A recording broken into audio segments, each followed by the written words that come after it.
Welcome to the historic blah, a place where the past moves very slowly, where kings wrote letters that took months to arrive, and farmers counted the seasons, one gentle sunrise at a time. Tonight we'll wander through the calm corridors of history, no wars, no drama, just the quiet turning of time. So take a deep breath, let your thoughts drift like leaves on a still pond. And if you find peace in these sleepy stories, you can like, comment, and subscribe, not out of urgency, but simply whenever you wake up. For now, close your eyes and let history whisper you to sleep. Welcome to Beautifully Boring History. Now let's begin. Story 1. The Seeds of Rebellion, Colonial Grievances Before 1765. You are standing on a cobblestone street in a modest colonial town in Massachusetts. The year is 1760. It's quiet, except for the clop of horseshoes and the occasional voice of a merchant calling out his wares. Life seems calm on the surface, but beneath this everyday bustle is a swelling current of frustration and confusion. You wouldn't call it rebellion yet, but the idea is fermenting, slow and silent, in taverns and parlors alike. The post-war shift, a turn in imperial relations. When the 7 Years' War, known here as the French and Indian War, ended in 1763, British colonists in America had reason to celebrate. They had contributed significantly to Britain's victory and had high hopes for expansion and prosperity, especially into the fertile lands of the Ohio Valley. But instead of reward, the colonists found themselves under increasing scrutiny and regulation. One of the earliest signs of this shift came with the Royal Proclamation of 1763. You might imagine it as just a line drawn on a map, but for settlers and land speculators, it was a hard boundary to dreams of westward expansion. It barred colonists from settling west of the Appalachian Mountains, territory newly acquired from France. This wasn't a punitive measure from Britain's point of view, it was meant to prevent conflict with Native American tribes. But to the colonists, it was a restriction with no compensation. In taverns from New York to Georgia, the talk was cautious but critical. Who had fought for that land if not the colonists themselves? Taxes without thunder, the quiet frustrations. What happened next wasn't dramatic. It wasn't fiery speeches or protests, at least, not yet. It was the slow, grinding pressure of imperial administration. Take the Navigation Acts, for example, laws designed to control colonial trade by mandating that goods be shipped through English ports and carried on English ships. The laws weren't new, but enforcement suddenly became much stricter. Colonial merchants, used to smuggling goods through Dutch or French intermediaries, were now being closely watched. British customs officers arrived in greater numbers and often assumed guilt before innocence. One Massachusetts merchant, in a letter to a friend, complained that a man must now ask London before he asks his neighbor. It was a minor complaint, not the kind that sparks revolutions, but such complaints began to stack up like bricks, quiet and heavy. Writs of assistance, a legal thorn. Then there were the writs of assistance blanket search warrants that allowed British officials to enter homes, warehouses, and ships without specific cause. These writs aimed to curb smuggling, but colonists saw them as a violation of basic English rights. James Otis, a Boston lawyer, made an impassioned case against them in 1761. He lost the legal argument, but his words echoed beyond the courtroom. "A man's house is his castle," he said. For the first time, some colonists began speaking of rights not just as British subjects, but as something inherent, natural, perhaps even American. John Adams, still a young man at the time, later said Otis's speech was the first true spark of American independence. The question of representation. By the early 1760s, a slow ideological shift was underway. Colonists were becoming more vocal in their demand for representation in Parliament. They didn't seek independence, they sought fairness. No taxation without representation wasn't a rallying cry yet, but its components were there. The British, from their side, found this perplexing. To them, Parliament was supreme. Colonists were subjects of the crown, and imperial policy was not a matter of negotiation. Besides, they argued, the colonists paid far less in taxes than citizens in Britain. To a bureaucrat in London, these American frustrations looked like petulance. To the colonists, it felt like a slow erosion of the social contract. The role of religion and local governance. It's important not to overlook the role of local identity. Colonists had, for over a century, grown accustomed to self-rule. Local assemblies controlled taxation, defense, and infrastructure. Ministers delivered sermons steeped in moral independence and divine order. Even town meetings, a seemingly mundane civic function, taught generations of colonists to expect a voice in their governance. When Britain sought to tighten control, it wasn't just a political move, it felt like a cultural imposition. The people of New England, especially, felt the pressure most keenly. Their Puritan heritage had taught them to be wary of centralized authority. Was this a case of misunderstanding? Perhaps. British authorities saw empire, colonists saw home. Mercantilism and the burden of trade. Mercantilism, the dominant economic theory of the time, dictated that colonies existed to benefit the mother country. That meant shipping raw materials to Britain and buying back manufactured goods. But as colonial economies diversified, this system grew increasingly out of step with reality. Artisans in cities like Philadelphia and Charleston were producing goods that rivaled British imports. Farmers were trading directly with Caribbean markets. The British response: crackdowns, tariffs, and enforcement, not dramatic, not loud, but persistent. Every time a colonial ship was impounded or a merchant fined, it sent a subtle message: you are not independent. The social divide widens. There's a temptation to think of the colonists as a unified group. They weren't. Wealthy elites often had close ties to Britain through business or education. But among the artisans, small farmers, and laborers, there was a growing sentiment that the system served others, not them. In places like Virginia, debates began to surface about land rights and inheritance. In New England, apprentices grumbled about falling wages and rising prices. Economic inequality wasn't the cause of rebellion, but it was the soil in which discontent grew. Was it really rebellion? As of 1765, there were no battles, no declarations, no boycotts, and yet something had shifted. Imagine being a colonial farmer who had once toasted the king at every harvest. You still did, but now there was hesitation. You paid your taxes, but questioned why.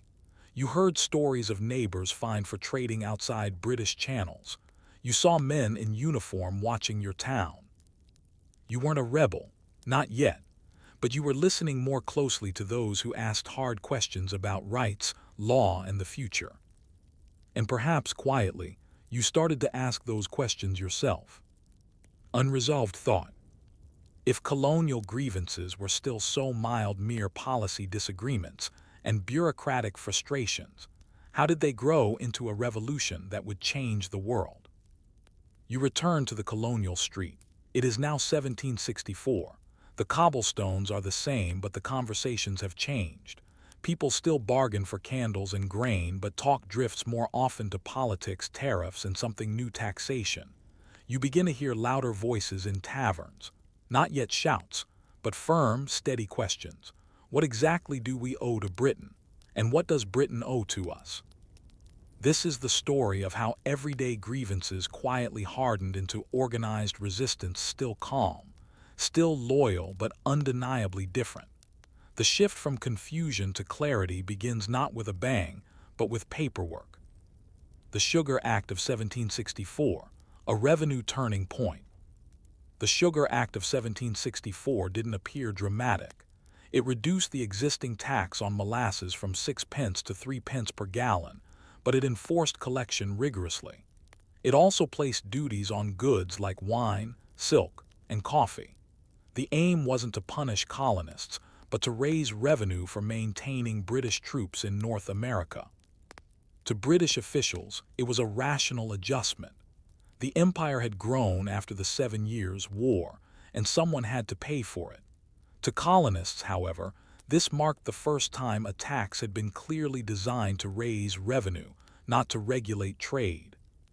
Even more concerning was the method: enforcement through vice-admiralty courts, which had no juries. The colonists, accustomed to local courts, saw this as a direct challenge to their rights as English subjects. In Massachusetts, merchants like John Hancock began quietly organizing opposition. Pamphlets were printed. Speeches grew more pointed. While still respectful to the crown, these colonists were now openly questioning the nature of their relationship with Britain. The Currency Act, a hidden burden. In the same year came the Currency Act, prohibiting the colonies from printing their own paper money. It might seem like a technical change, but its consequences were tangible. Colonial economies were short on hard currency silver and gold coins, and often relied on locally issued notes to facilitate trade. By outlawing this practice, Britain effectively tightened the money supply, making debt repayment more difficult and trade less fluid. Small farmers and shopkeepers, already struggling with economic pressures, now faced a world in which credit dried up and purchasing power declined. In rural Virginia or backwoods Pennsylvania, the impact wasn't theoretical. It meant more foreclosures, more unpaid debts, and fewer opportunities. The policy wasn't dramatic, but its effects lingered like a low fever. The Stamp Act crisis begins. Then came 1765, and with it, a law that would turn growing discontent into vocal resistance: the Stamp Act. This law required that a wide range of printed materials, newspapers, legal documents, licenses, even playing cards, carry an official stamp purchased from the British government. The price wasn't ruinous, but the symbolism was unmistakable. This was a direct tax, applied internally within the colonies, with no colonial input.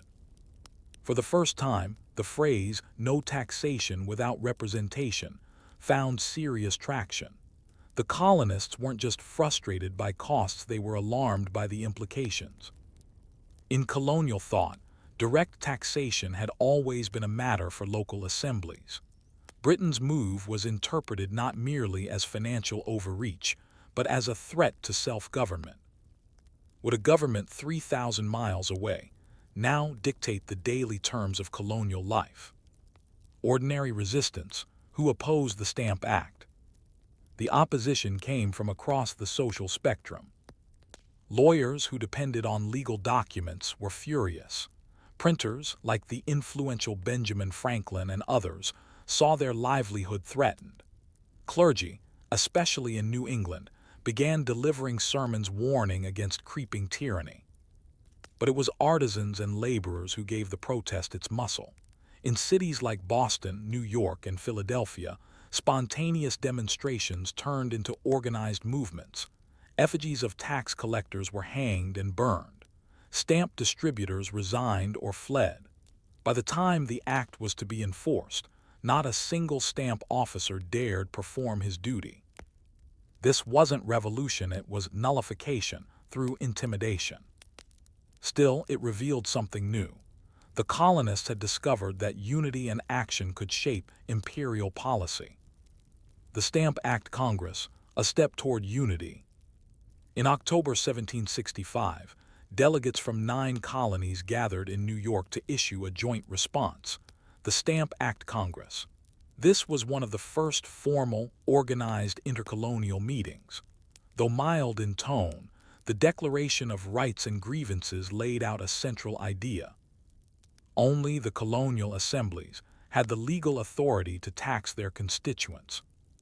This was not an argument for independence, but it was a constitutional challenge to Parliament's authority.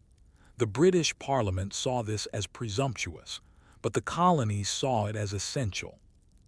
Even more significant than the resolutions was the cooperation among colonies that had often acted independently. What began as local frustration was now becoming regional, even national. Non-importation agreements, economic resistance. While political leaders debated, merchants took practical action. Across major colonial cities, business owners agreed to boycott British goods until the Stamp Act was repealed. These non-importation agreements hit Britain where it mattered its economy. This wasn't just symbolic. British exporters and manufacturers began to feel the strain and lobbied Parliament to rescind the law. Colonial resistance was working, but it was also evolving. For the first time, large numbers of people were coordinating not only protests but economic policy. This kind of quiet rebellion through spreadsheets, ledgers, and trade invoices was perhaps more powerful than mobs in the street. The Sons of Liberty and public pressure.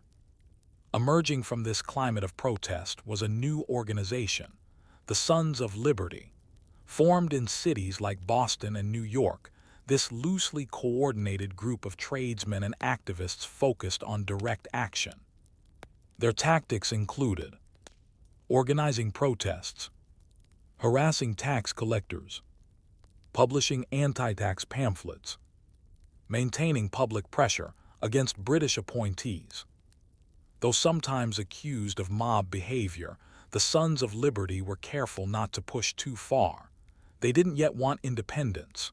They wanted influence, and they were getting it.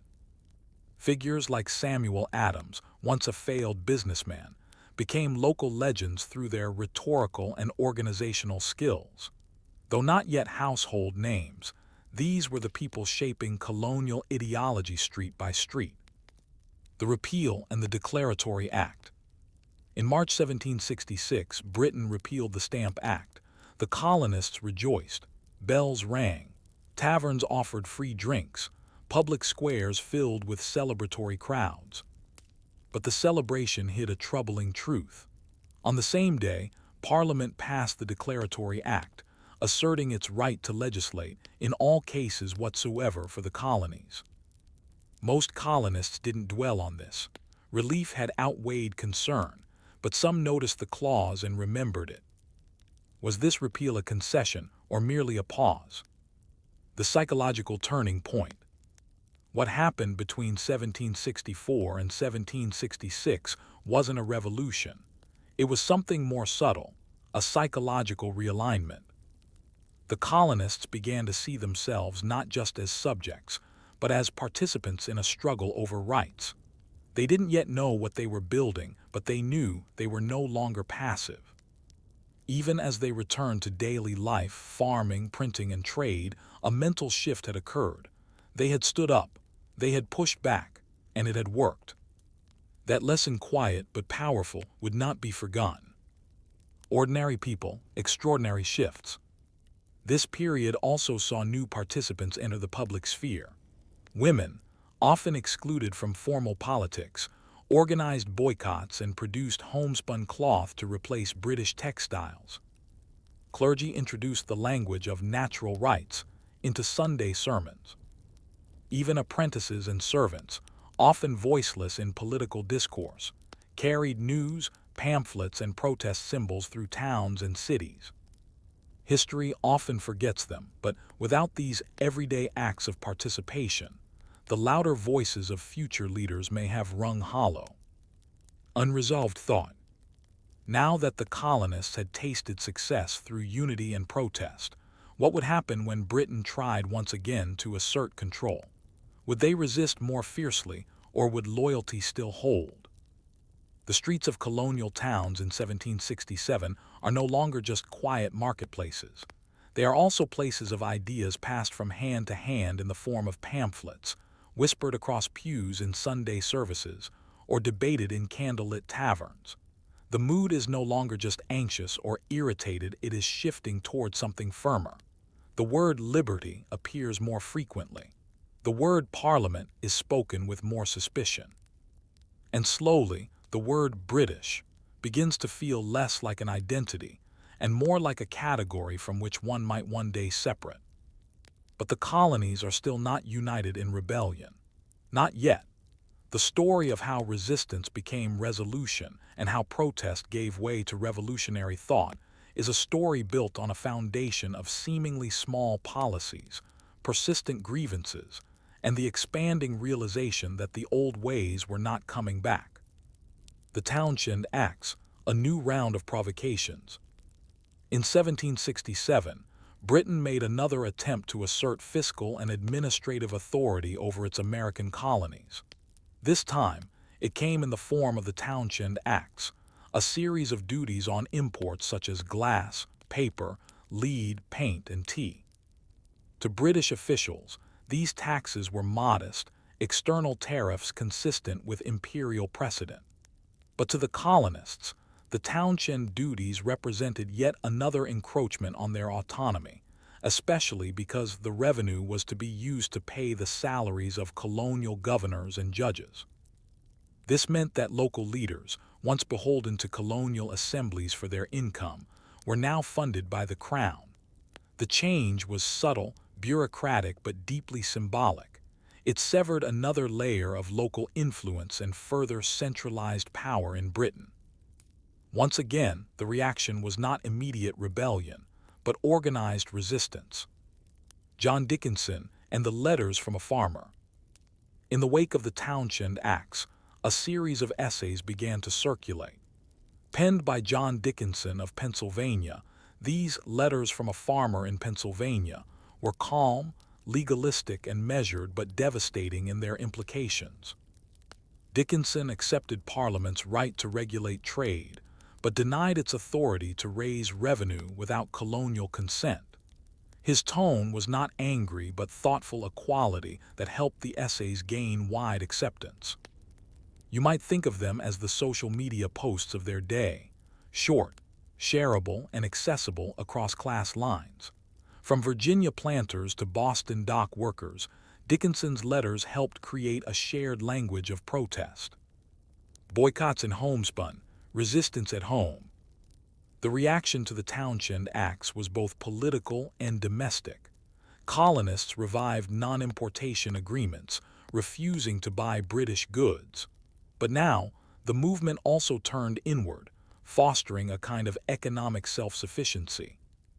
Homespun clothing became a symbol of patriotism. Women gathered to spin yarn and weave fabric as part of a growing movement to resist through consumption. British finery came to symbolize dependence, while homespun represented resilience. These acts may seem small, making a shirt or declining to buy imported tea, but they laid the groundwork for something profound: the belief that ordinary choices could shape political futures. The role of the press and pamphlet culture. Colonial newspapers played an increasingly powerful role in this period. Editors published Dickinson's letters, news of protests, British parliamentary debates, and even reprinted articles from London radicals sympathetic to the colonial cause. This growing print culture allowed colonies separated by geography and dialect to share common narratives. Stories of resistance in Massachusetts inspired assemblies in Georgia. Speeches in Virginia resonated in Pennsylvania. This was a period of ideological knitting. The colonists were still diverse in origin, religion, and culture, but now they were learning each other's grievances and, more importantly, echoing them. The Boston Massacre, blood on the cobblestones. In 1768, tensions in Boston escalated when British troops arrived to enforce customs regulations and maintain order. Their presence was seen not as peacekeeping, but as occupation. On the cold night of March 5, 1770, tensions boiled over. A confrontation between British soldiers and a crowd turned violent. Snowballs gave way to musket fire. 5 colonists were killed, including Crispus Attucks, a man of African and native descent. The event was quickly labeled a massacre, and though the facts were contested, the symbolism was undeniable. Paul Revere's engraving of the scene, exaggerated and dramatized, circulated rapidly. Blood had now been shed. The British were no longer just taxing the colonies, they were killing colonists in the streets. Still, the revolution did not erupt. Trials were held. 2 British soldiers were convicted of manslaughter. Others were acquitted. The legal process played out, but the psychological rupture was widening. Temporary calm, repeal and retrenchment. In the wake of the massacre and growing unrest, Parliament repealed most of the townshend duties in 1770, except for the tax on tea. This partial repeal was meant to de-escalate tensions while maintaining imperial authority. But it had the opposite effect. It left the principle of taxation intact while removing most of the practical burden. In other words, the issue was now no longer about money, but about sovereignty. Was Parliament supreme over the colonies? Or did the colonies possess a distinct set of rights, grounded in English tradition and shaped by the reality of life in America? This wasn't just political, it was philosophical. Committees of correspondence and the rise of colonial networks. Beginning in Massachusetts and spreading elsewhere, colonies began to form committees of correspondence, local groups that shared information, coordinated responses, and built consensus. They created a kind of shadow infrastructure, unofficial but increasingly powerful. In a world without rapid communication, these committees provided a way for distant towns and provinces to stay informed and aligned. It's easy to overlook the significance of this development. There were no social networks, no national press, and yet these committees allowed for the coordination of strategy, the distribution of materials, and the identification of sympathetic figures across the colonies. They were, in many ways, the early skeleton of a united American political consciousness. The Tea Act and the Brewing of Defiance. In 1773, Parliament passed the Tea Act, allowing the British East India Company to sell tea directly to the colonies at a lower price, undercutting colonial merchants, but reinforcing the principle of parliamentary taxation. To Britain it seemed a win-win, cheaper tea and a stable monopoly. To the colonists it was a trap. By accepting the tea, they would be accepting Parliament's right to tax them without representation. The result, a dramatic act of protest, the Boston Tea Party. On December 16, 1773, colonists disguised as Mohawk Indians boarded British ships and dumped 342 chests of tea into Boston Harbor. It was symbolic. It was theatrical. It was unmistakable. For Britain, it was an outrage. For many colonists, it was a turning point. Britain responds, the coercive, intolerable acts. Britain's reaction came swiftly in 1774. Parliament passed a series of punitive laws, known in America as the Intolerable Acts. These included the Boston Port Act, closing the harbor until the tea was repaid; the Massachusetts Government Act, reducing self-rule; the Quartering Act, allowing British troops to be housed in private homes; the Administration of Justice Act, allowing trials of officials to be moved to Britain. These laws were designed to punish Boston and isolate Massachusetts. Instead, they galvanized the other colonies. Sympathy turned to solidarity. Colonists across the continent sent food to Boston. Assemblies passed resolutions condemning the acts. And in September 1774, representatives from 12 colonies met in Philadelphia for the First Continental Congress. From protest to preparedness. The First Continental Congress did not call for independence. It called for a restoration of rights and issued a petition to the king. But alongside this diplomacy came preparations for defense. Militias were formed. Stockpiles of arms were gathered. Communications networks became more active. The colonies were not at war, but they were no longer passive. They had tried petition, they had tried protest, and still the pressure mounted. A quiet but defining moment. By early 1775, most colonists were not revolutionaries. They were still subjects of King George III. Many hoped for reconciliation. But something had changed. The possibility of war was now discussed aloud. The idea of American identity, separate from Britain, had moved from the fringes to the center of conversation. The tea was gone, the harbor was closed, the armies were forming. The colonies were not yet independent, but they were no longer simply colonies. They were something else, a people in waiting, suspended between loyalty and liberty. Final reflection. What began as a series of dull, bureaucratic grievances, paper taxes, shipping regulations, and customs enforcement had grown into a profound political awakening. It was not inevitable, it was not quick, but it was relentless. By the spring of 1775, the colonies stood on the edge of something irreversible. They were ready to fight not yet for independence, but for the rights they believed had been stripped from them. What happens when negotiation fails and muskets are drawn? Story 2, The Stamp Act Crisis, Paper, Protest, and Parliament. You are seated at a worn oak table in a modest law office in Williamsburg, Virginia. It's 1765. The room smells faintly of parchment, sealing wax, and damp wool. A young apprentice is carefully copying a deed, glancing frequently at a wooden drawer. Inside that drawer is a paper stamped small, official, and controversial. That stamp, mandated by law, represents not only a tax, but a shift in power, identity, and expectation. This is the story of the Stamp Act, not simply as legislation, but as a turning point in the political consciousness of the American colonies, where ideas of representation, legality, and the rights of Englishmen began to collide with imperial policy.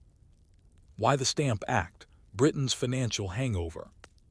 After the 7 Years' War, Britain stood victorious but heavily indebted. The war had nearly doubled the national debt to over £130 million, and interest payments consumed a large portion of the government's budget. In response, Parliament turned toward the colonies for financial support. From the British perspective, this made sense. The war had been fought at least partially for colonial security. Colonists had benefited directly, especially from the defeat of the French in North America. Now it was time, Parliament believed, for the colonies to contribute to the upkeep of a permanent garrison of 10,000 British troops stationed across the American frontier. So in March 1765, Parliament passed an act for granting and applying certain stamp duties, known forever after as the Stamp Act. It was the first direct tax levied on the American colonies, requiring that many printed materials, legal documents, contracts, newspapers, playing cards, and licenses bear a specially embossed stamp, available only from designated British agents. What the stamp paid for, a closer look. To understand colonial anger, it's important to grasp how ordinary and pervasive the Stamp Act was intended to be. Unlike the Sugar Act or the Navigation Acts, which dealt with trade and imports, the Stamp Act reached into daily, interior life. Lawyers needed stamped paper for wills, mortgages, and court documents. Merchants used it for bills of sale and shipping manifests. Clergy used it for marriage licenses. Printers had to stamp every newspaper, pamphlet, or advertisement. Even dice and playing cards required a tax. In essence, the law converted routine business into taxable events. The price of a stamp varied depending on the document, often just a few pence, but the act's significance was never really about the cost. It was about control. The legal principle at stake: no taxation without representation. What enraged the colonists wasn't just the imposition of a tax, it was the method. The colonies had no representatives in the British Parliament, and therefore no say in the creation or passage of this tax. In English tradition, taxation had long been tied to representation. This idea was embedded in the Magna Carta and reaffirmed during the Glorious Revolution of 1688. To many colonists, especially lawyers, ministers, and members of local assemblies, the Stamp Act violated that foundational principle. It bypassed colonial legislatures and assumed the supremacy of Parliament over all aspects of colonial life. It was not just taxation, it was legislative overreach, and the very foundation of colonial governance was now in question. Colonial assemblies pushed back. Almost immediately, colonial legislatures began to issue resolutions in protest. The most notable came from Patrick Henry in Virginia's House of Burgesses. In May 1765, Henry introduced a series of bold resolutions declaring that only colonial assemblies had the exclusive right to tax their constituents. British attempts to tax the colonies without representation were unconstitutional. Anyone claiming that Parliament had the right to impose such taxes was an enemy to the colony. Henry's dramatic speech reportedly concluded with the fiery lines, "Caesar had his Brutus, Charles I his Cromwell, and George III may profit by their example." Though some members shouted treason, Henry's ideas took root. His resolutions spread like wildfire, reprinted in newspapers from New England to Georgia. Stamp distributors and the public's fury. One of the most unique features of the Stamp Act was its dependence on compliance. Stamps were to be distributed by appointed agents. If those agents refused or were intimidated into resigning, the law became effectively unenforceable. That's exactly what happened. In Boston, a mob led by the Sons of Liberty hanged Andrew Oliver, the appointed stamp distributor, in effigy before ransacking his home. He resigned the next day. In New York, crowds surrounded the homes of tax officials, including the lieutenant governor, demanding their resignation. In Charleston, citizens burned effigies and held mock funerals for liberty itself. And in New Hampshire, the stamp distributor simply disappeared. Across the colonies, not one agent managed to enforce the act. By the official implementation date of November 1, 1765, the entire administrative structure had collapsed under pressure. This was not just a protest, it was organized civil disobedience, coordinated through newspapers, taverns, and colonial networks. The Sons of Liberty coordinated resistance. Out of this moment rose a new kind of organization, the Sons of Liberty. Originally formed in Boston, the group soon spread to other cities, consisting largely of tradesmen, artisans, and lower middle-class professionals. They coordinated public demonstrations, direct action against officials, creation and circulation of protest literature, protection of merchants who ignored the law. Though often associated with mob behavior, the Sons of Liberty were tactically savvy. Their violence, while real, was carefully directed. They avoided direct attacks on soldiers or the royal family. Their goal was not to overthrow government, but to force its hand. In short, they understood that optics mattered even then. Press reaction and the power of the printed word. Colonial newspapers responded with symbolic mourning. On November 1, 1765, the day the act was to take effect, many papers published issues with black borders, blank columns, or headlines such as, "This is the last issue until freedom returns." Some, like the Pennsylvania Journal, replaced mastheads with skulls or ominous phrases like "expiring," in hopes of a resurrection to life again. This performative mourning was deeply effective. It wasn't just protest, it was cultural pressure, creating a sense of shared loss and communal resistance. Economic impact and merchant involvement. Beyond the ideological and emotional responses, the economic consequences of the Stamp Act stirred further action. Many merchants feared that compliance would drive away customers. Others worried about disrupted credit lines with British suppliers. As a result, merchants in major port cities began to organize non-importation agreements, pledging to stop importing British goods until the act was repealed. This hurt British manufacturers, who soon began to lobby Parliament for repeal not for ideological reasons, but for purely commercial ones. The Stamp Act Congress, a coordinated colonial voice. In October 1765, delegates from 9 colonies met in New York for the Stamp Act Congress, one of the first truly intercolonial political gatherings. Their declaration of rights and grievances affirmed allegiance to the Crown, a denial of Parliament's right to tax them directly, the exclusive authority of colonial legislatures over internal taxation. While the tone was moderate, the implication was radical. Parliament could not legislate for the colonies in matters of taxation. The colonies were demanding a return to what they saw as the rightful constitutional arrangement. This gathering marked a milestone in colonial unity. It wasn't universal. 4 colonies declined to send delegates, but it planted seeds that would later grow into the idea of a continental Congress. The British response: shock, dismissal, and repeal in sight. Parliament was stunned by the intensity of colonial resistance. They had expected some grumbling but not near universal defiance. Some MPs argued that the colonies had no right to complain. Others, like William Pitt, supported the colonists, declaring, "The Americans are the sons, not the bastards of England." In 1766, faced with economic pressure and escalating unrest, Parliament repealed the Stamp Act.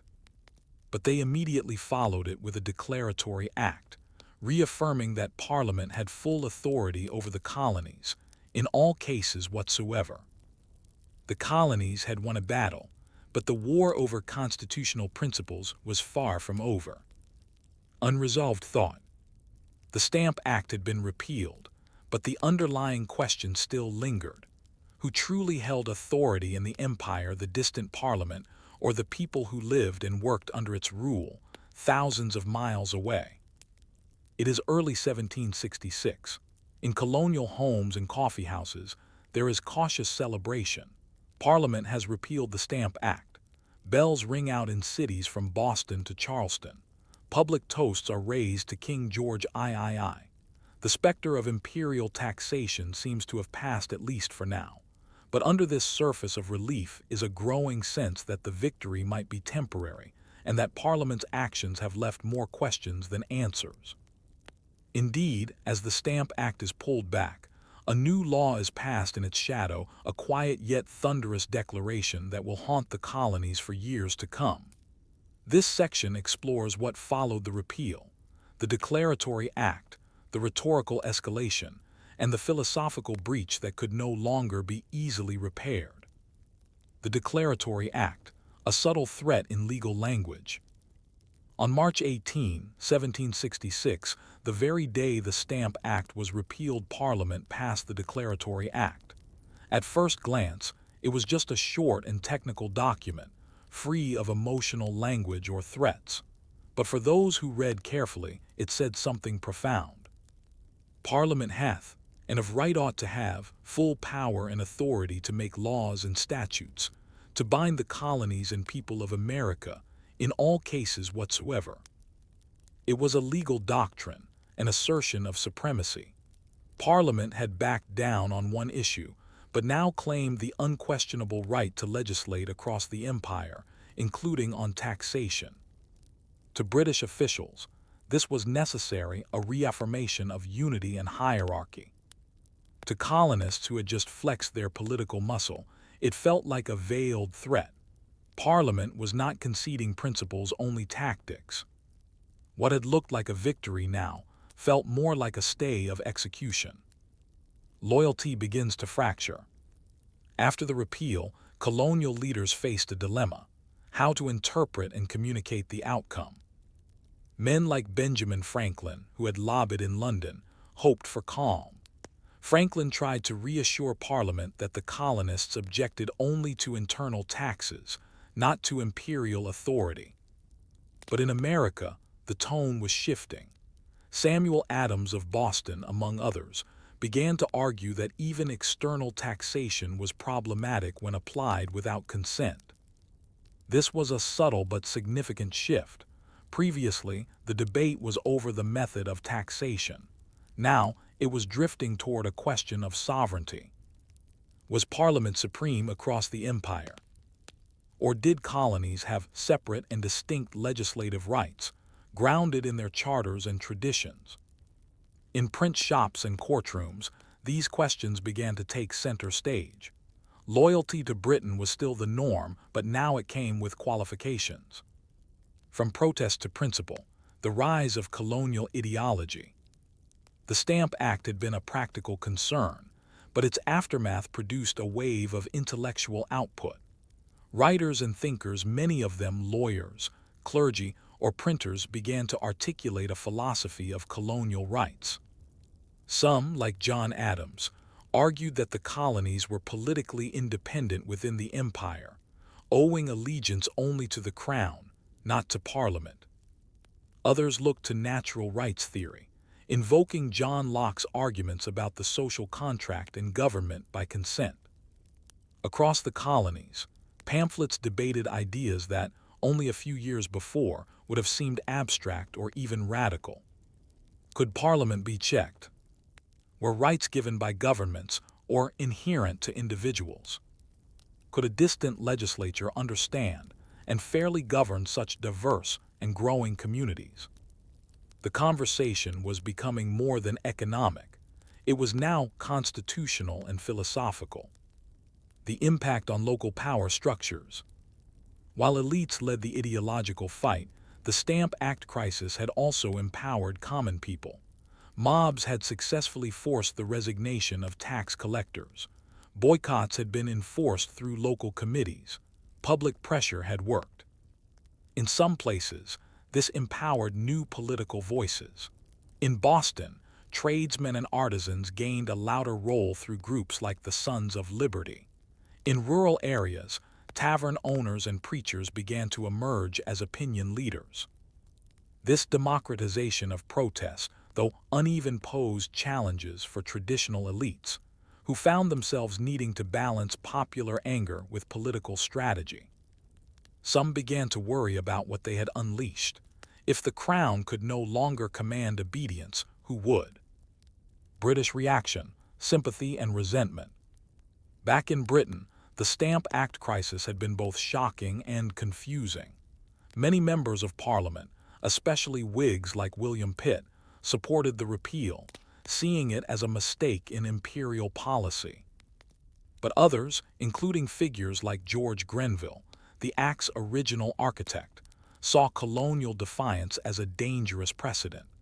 They feared that giving in once would invite further rebellion.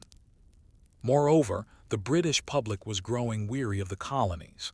Many Britons believed the colonies were wealthy, ungrateful, and disloyal. They pointed out that the average American paid far less in taxes than a Briton, and yet still refused modest contributions. Pamphlets in London described Americans as spoiled children needing discipline. This rising resentment would influence future legislation. Britain wasn't finished. It was reloading. Reverberations in the colonies, the psychological shift. If you walked through a colonial port city in 1766 or 1767, you would still see red coats, still hear toasts to the king, still find British goods in shops. On the surface, things appeared normal. But now, under that normalcy was tension, not just political but psychological. People had defied Parliament and won. Ordinary citizens had challenged imperial agents. Local networks had proven more responsive and effective than royal ones. And a new question had taken root: what if we don't need them at all? For the first time, independence was no longer unthinkable. It wasn't yet embraced, but it had entered the imagination. The Liberty Tree and symbols of protest. As the colonies processed this new landscape, symbols began to play a larger role. In Boston, a large elm tree used during the early Stamp Act protests was named the Liberty Tree. Effigies were hung from it. Rallies were held beneath it. Liberty poles were erected in other towns. The imagery was clear: freedom rooted in local soil, not imposed from London. These public symbols created a shared iconography of resistance. Children knew about the Liberty Tree. Apprentices carved Liberty caps. Local artisans printed Liberty-themed broadsides. The movement was no longer just about lawyers in courtrooms, but neighbors in the street. The growing divide among colonists. Not all colonists supported the resistance. A growing group, later called loyalists, believed that protest had gone too far. They feared mob rule and economic instability. Many had close business ties to Britain or relied on royal patronage. This division wasn't always visible yet, but it was forming. You might find it in a quiet disagreement between neighbors, or in the refusal of a merchant to join a boycott, or in a sermon urging obedience over rebellion. The colonial body politic was no longer unanimous. Taverns, clubs, and the spread of political discourse. One of the lesser-noted effects of the Stamp Act crisis was the emergence of new spaces for political discussion. Taverns became centers of information exchange. Masonic lodges and local clubs hosted debates. Reading societies formed to discuss recent pamphlets and articles. In these informal gatherings, farmers discussed trade policy. Millers argued about the rights of Englishmen. Widows shared opinions on loyalty and liberty. The political conversation had moved beyond legislatures and into the texture of everyday life. Waiting for the next blow. By the end of 1766, things were relatively calm again. Trade resumed. The colonial assemblies reconvened. Royal governors wrote cautiously optimistic reports back to London. But beneath that calm, all sides were preparing. In Britain, officials believed that the colonies had misinterpreted the repeal as weakness. They resolved not to make that mistake again.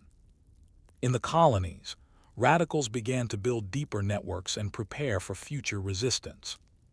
Both sides were convinced they had the moral and legal high ground. Both were now more certain than ever that they could not yield. Unresolved thought. If compromise seemed less and less possible, and if each act of resistance only deepened the divide, what would happen when Parliament tried again to assert control, and this time pushed harder?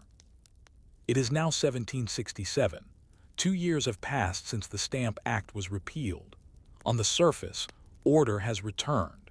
British goods fill colonial shops. Crown-appointed governors once again preside over assemblies. Ships move in and out of bustling ports from Boston to Savannah. But behind this calm lies something very different from the world before the Stamp Act. A line has been crossed. Colonists now know that resistance can work. British lawmakers know that appeasement breeds defiance. And somewhere between London's granite halls and America's wooden taverns, the social contract is quietly unraveling. The Stamp Act did not spark the revolution, but it changed the language, the tempo, and the stakes of British, colonial relations forever. This is the story of how the repeal of a single tax laid the foundations for a revolution that no one yet intended but few could now prevent. The rise of an informed and unified resistance. Before the Stamp Act, the colonies were 13 largely disconnected provinces. They had different economies, religious traditions, and governing structures. The distance between New Hampshire and Georgia was not just geographical, it was cultural. The crisis changed that. In protesting the Stamp Act, colonies formed committees of correspondence, exchanged pamphlets and newspapers, and began to synchronize their political vocabulary. For the first time, colonial leaders from multiple regions coordinated not only protests, but policy responses. This is where unity began, not in declarations of independence, but in shared outrage over a tax stamp. The evolution of the rights of Englishmen. At the heart of the Stamp Act debate was a centuries-old concept, the rights of Englishmen. But by 1767, colonists had begun to reinterpret what that meant. For generations, English law had emphasized principles like the the right to trial by jury, protection from arbitrary searches, the idea that taxation required representation. The Stamp Act appeared to violate all three. Trials for stamp violations could take place in admiralty courts with no juries. Writs of assistance permitted broad searches. And most importantly, Parliament levied taxes without colonial input. As colonists defended their rights, the conversation drifted from English rights to natural rights. Figures like John Dickinson and James Otis began to argue not merely that Parliament had overreached, but that individuals had inherent liberties not granted by governments, but protected from them. This language would soon appear again, refined, elevated, and more dangerous in the Declaration of Independence. The Sons of Liberty, expanding influence, evolving tactics. In the years following the Stamp Act, the Sons of Liberty did not disband. In fact, their influence deepened. Their structure became more formal, with organized leadership in key cities and clear networks for communication. They began using symbols, such as the Liberty Tree, and rituals, such as mock funerals for British laws. These were not just acts of protest, they were acts of cultural creation. And importantly, they began to influence public opinion beyond the cities, reaching rural farmers, tradesmen, and the emerging middle class. Liberty, once the rallying cry of urban elites, became the common cause of the common man. Their legacy would outlast the Stamp Act. In time, they would become the vanguard of resistance to new British policies, including the Townshend Acts and the Tea Act. Economic lessons learned. Boycotts as political tools. The Stamp Act had taught the colonies a valuable lesson. Economic pressure works. When British merchants felt the sting of non-importation agreements, they turned against the Stamp Act and demanded its repeal. Colonial boycotts had proved more effective than petitions or parliamentary appeals. As a result, economic resistance became a core strategy in the years that followed. Colonists realized they didn't need to fire a musket to challenge Britain. They could do it with ledgers and shipping manifests. This realization democratized protest. Women, in particular, played a critical role spinning homespun cloth, refusing British imports, and maintaining economic discipline at home. The revolution, when it came, would be fought not just on battlefields, but in marketplaces and homes. British misreading of colonial intentions. Back in London, there remained a fundamental misunderstanding of what had occurred. Many British officials believed the Stamp Act had failed only because it was poorly implemented, not because of a deeper constitutional crisis. They saw colonial resistance as emotional, temporary, and reactive. Few in Parliament grasped how thoroughly the act had reshaped colonial political identity.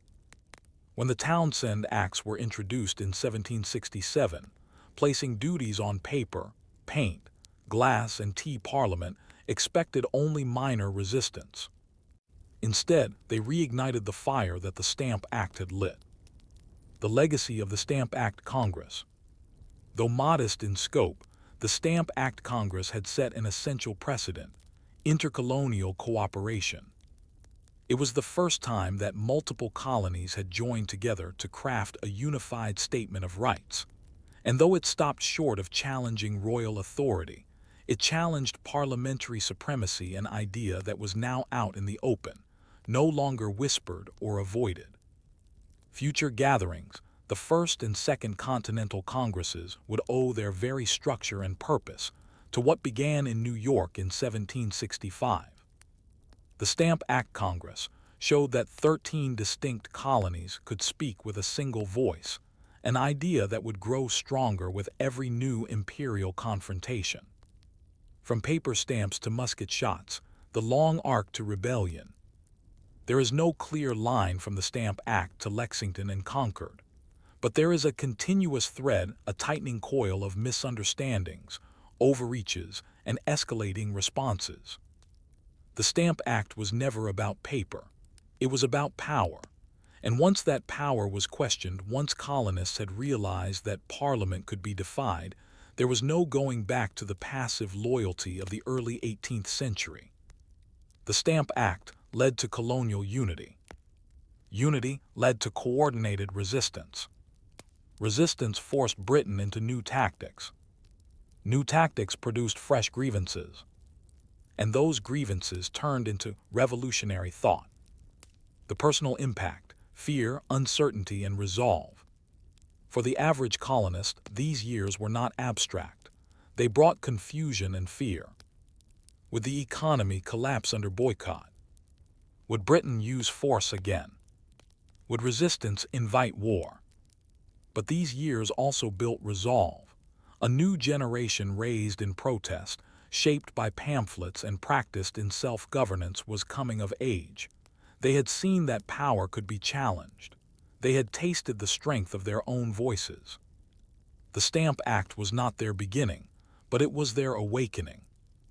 A shift in language, a shift in destiny. Before 1765, colonists largely referred to themselves as British subjects living in America. After the Stamp Act, that language began to shift.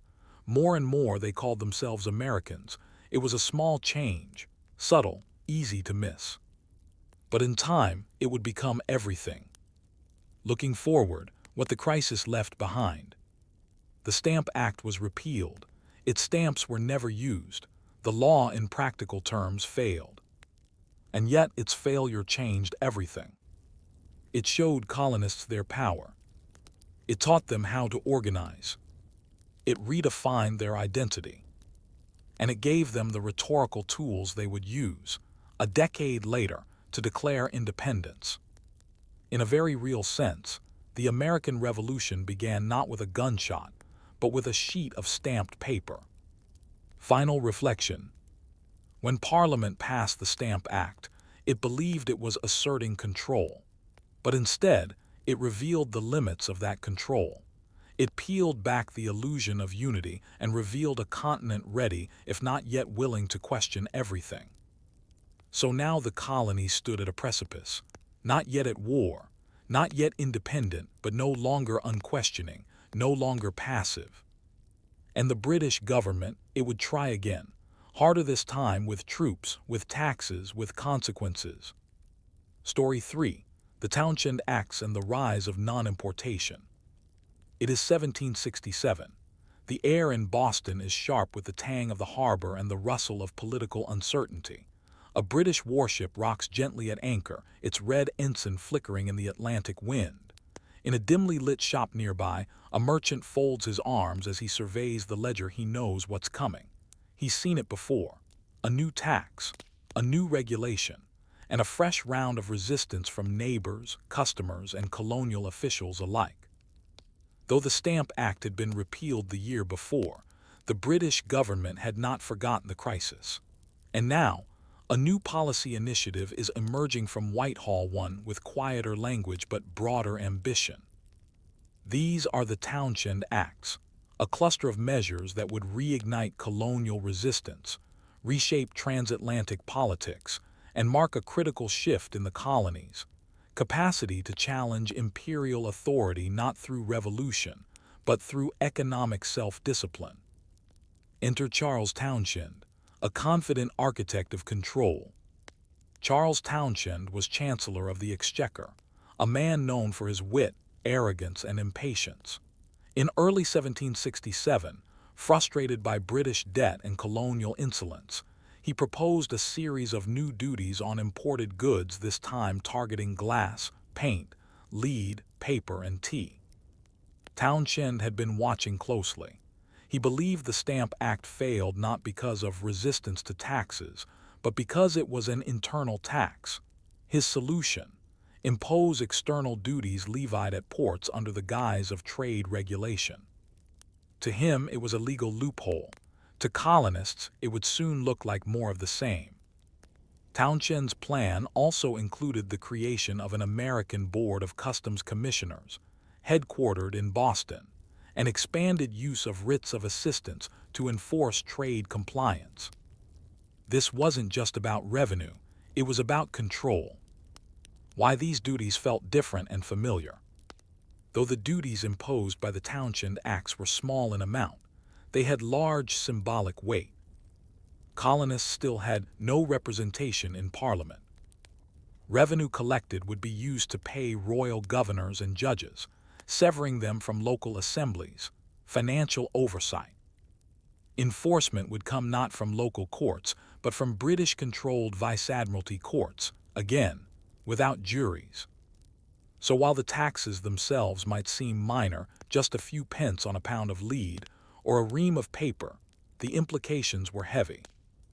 Colonists had already rejected Parliament's right to tax without representation. Now, despite earlier assurances, Britain was attempting a clever repackaging of the same idea. The issue was no longer financial. It was philosophical and constitutional. The colonial reaction, fatigue then fury. At first, the colonial response was muted. The Townshend Acts seemed more bureaucratic than personal. They didn't affect daily life as dramatically as the Stamp Act had. But gradually, as the implications became clear, especially the funding of colonial officials, without local oversight, anger began to swell again. It was John Dickinson, writing as a humble farmer in Pennsylvania, who helped crystallize opposition.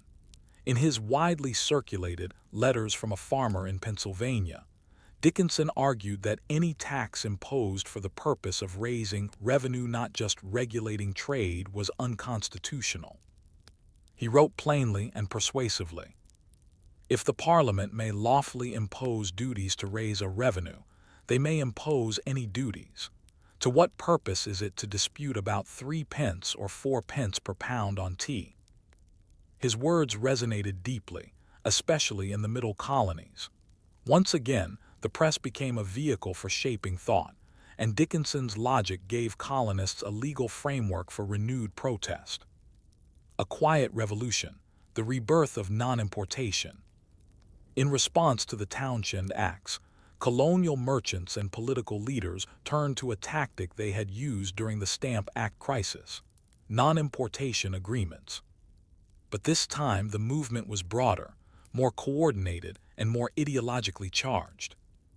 In Boston, merchants agreed to boycott British goods by 1768 unless the acts were repealed.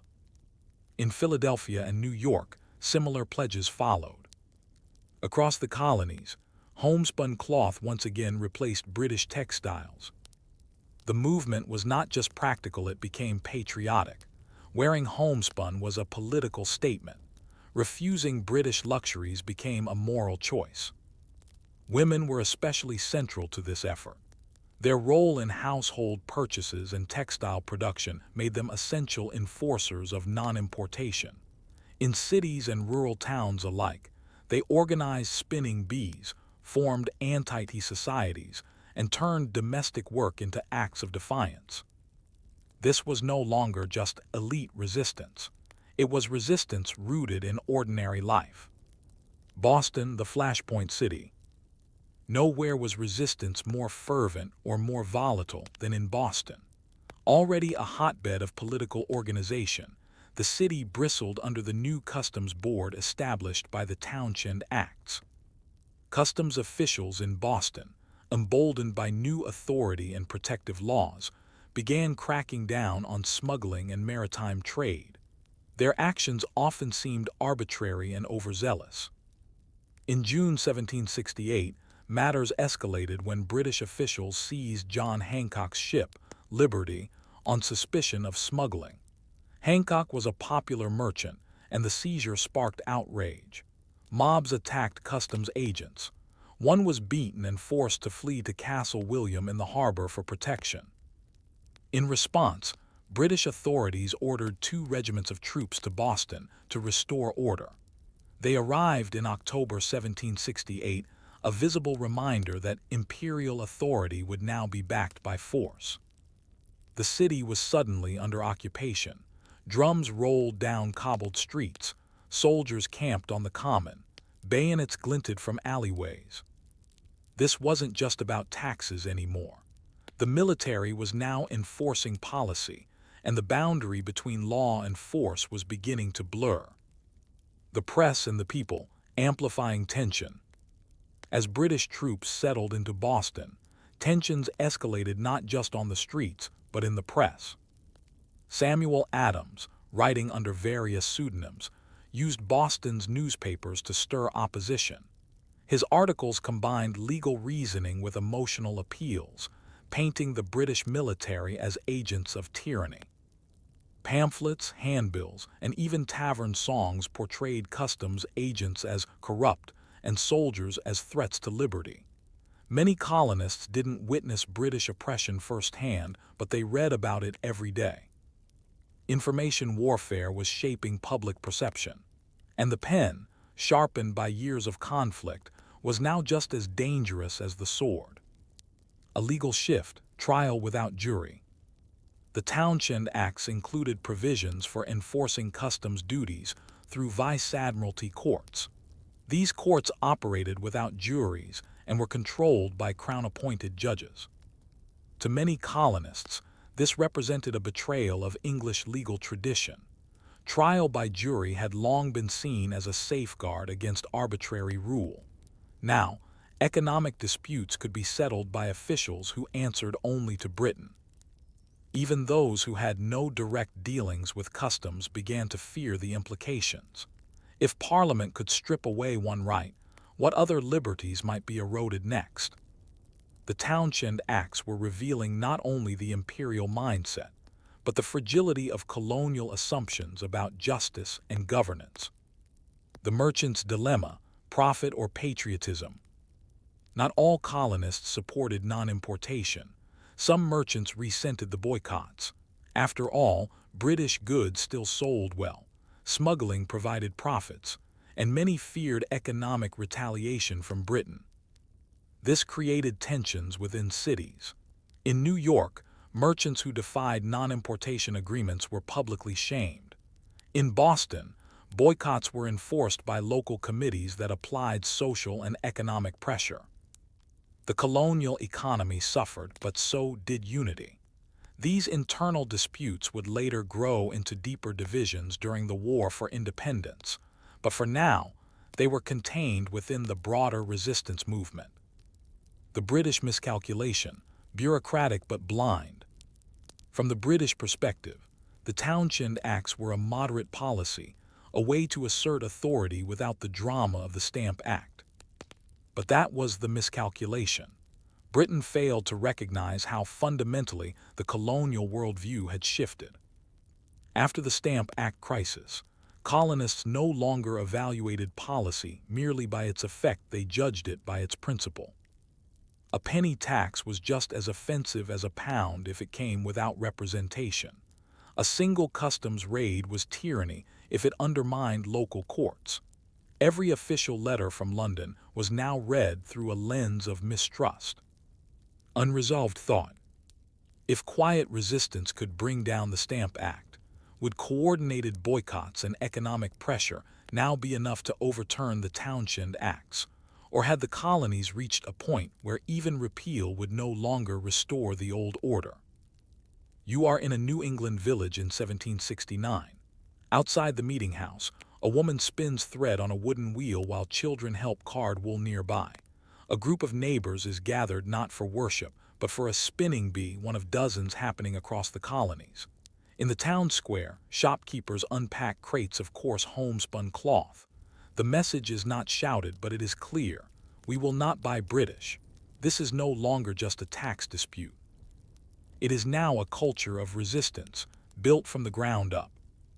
We explore how non-importation moved from elite merchant circles to everyday colonial households, how enforcement mechanisms solidified local authority, and how Britain's missteps inflamed tensions rather than calming them. A revolution was not yet declared, but the habits of revolution were now forming, quietly and firmly. The spread of non-importation agreements. By the end of 1768, non-importation had moved far beyond Boston. Cities like New York, Philadelphia, Charleston, and Newport followed suit. These agreements were not merely suggestions, they were oaths, often written, signed, and published in newspapers. Merchants pledged to refuse all British goods taxed under the Townshend Acts, encourage customers to purchase locally made goods, promote American industry, and boycott luxuries. In some cities, committees of inspection were formed to ensure compliance. These local bodies monitored shipments, visited shops, and publicly denounced violators. This was something new. These weren't royal officials. These were neighbors policing neighbors, enforcing protest through community pressure rather than imperial law.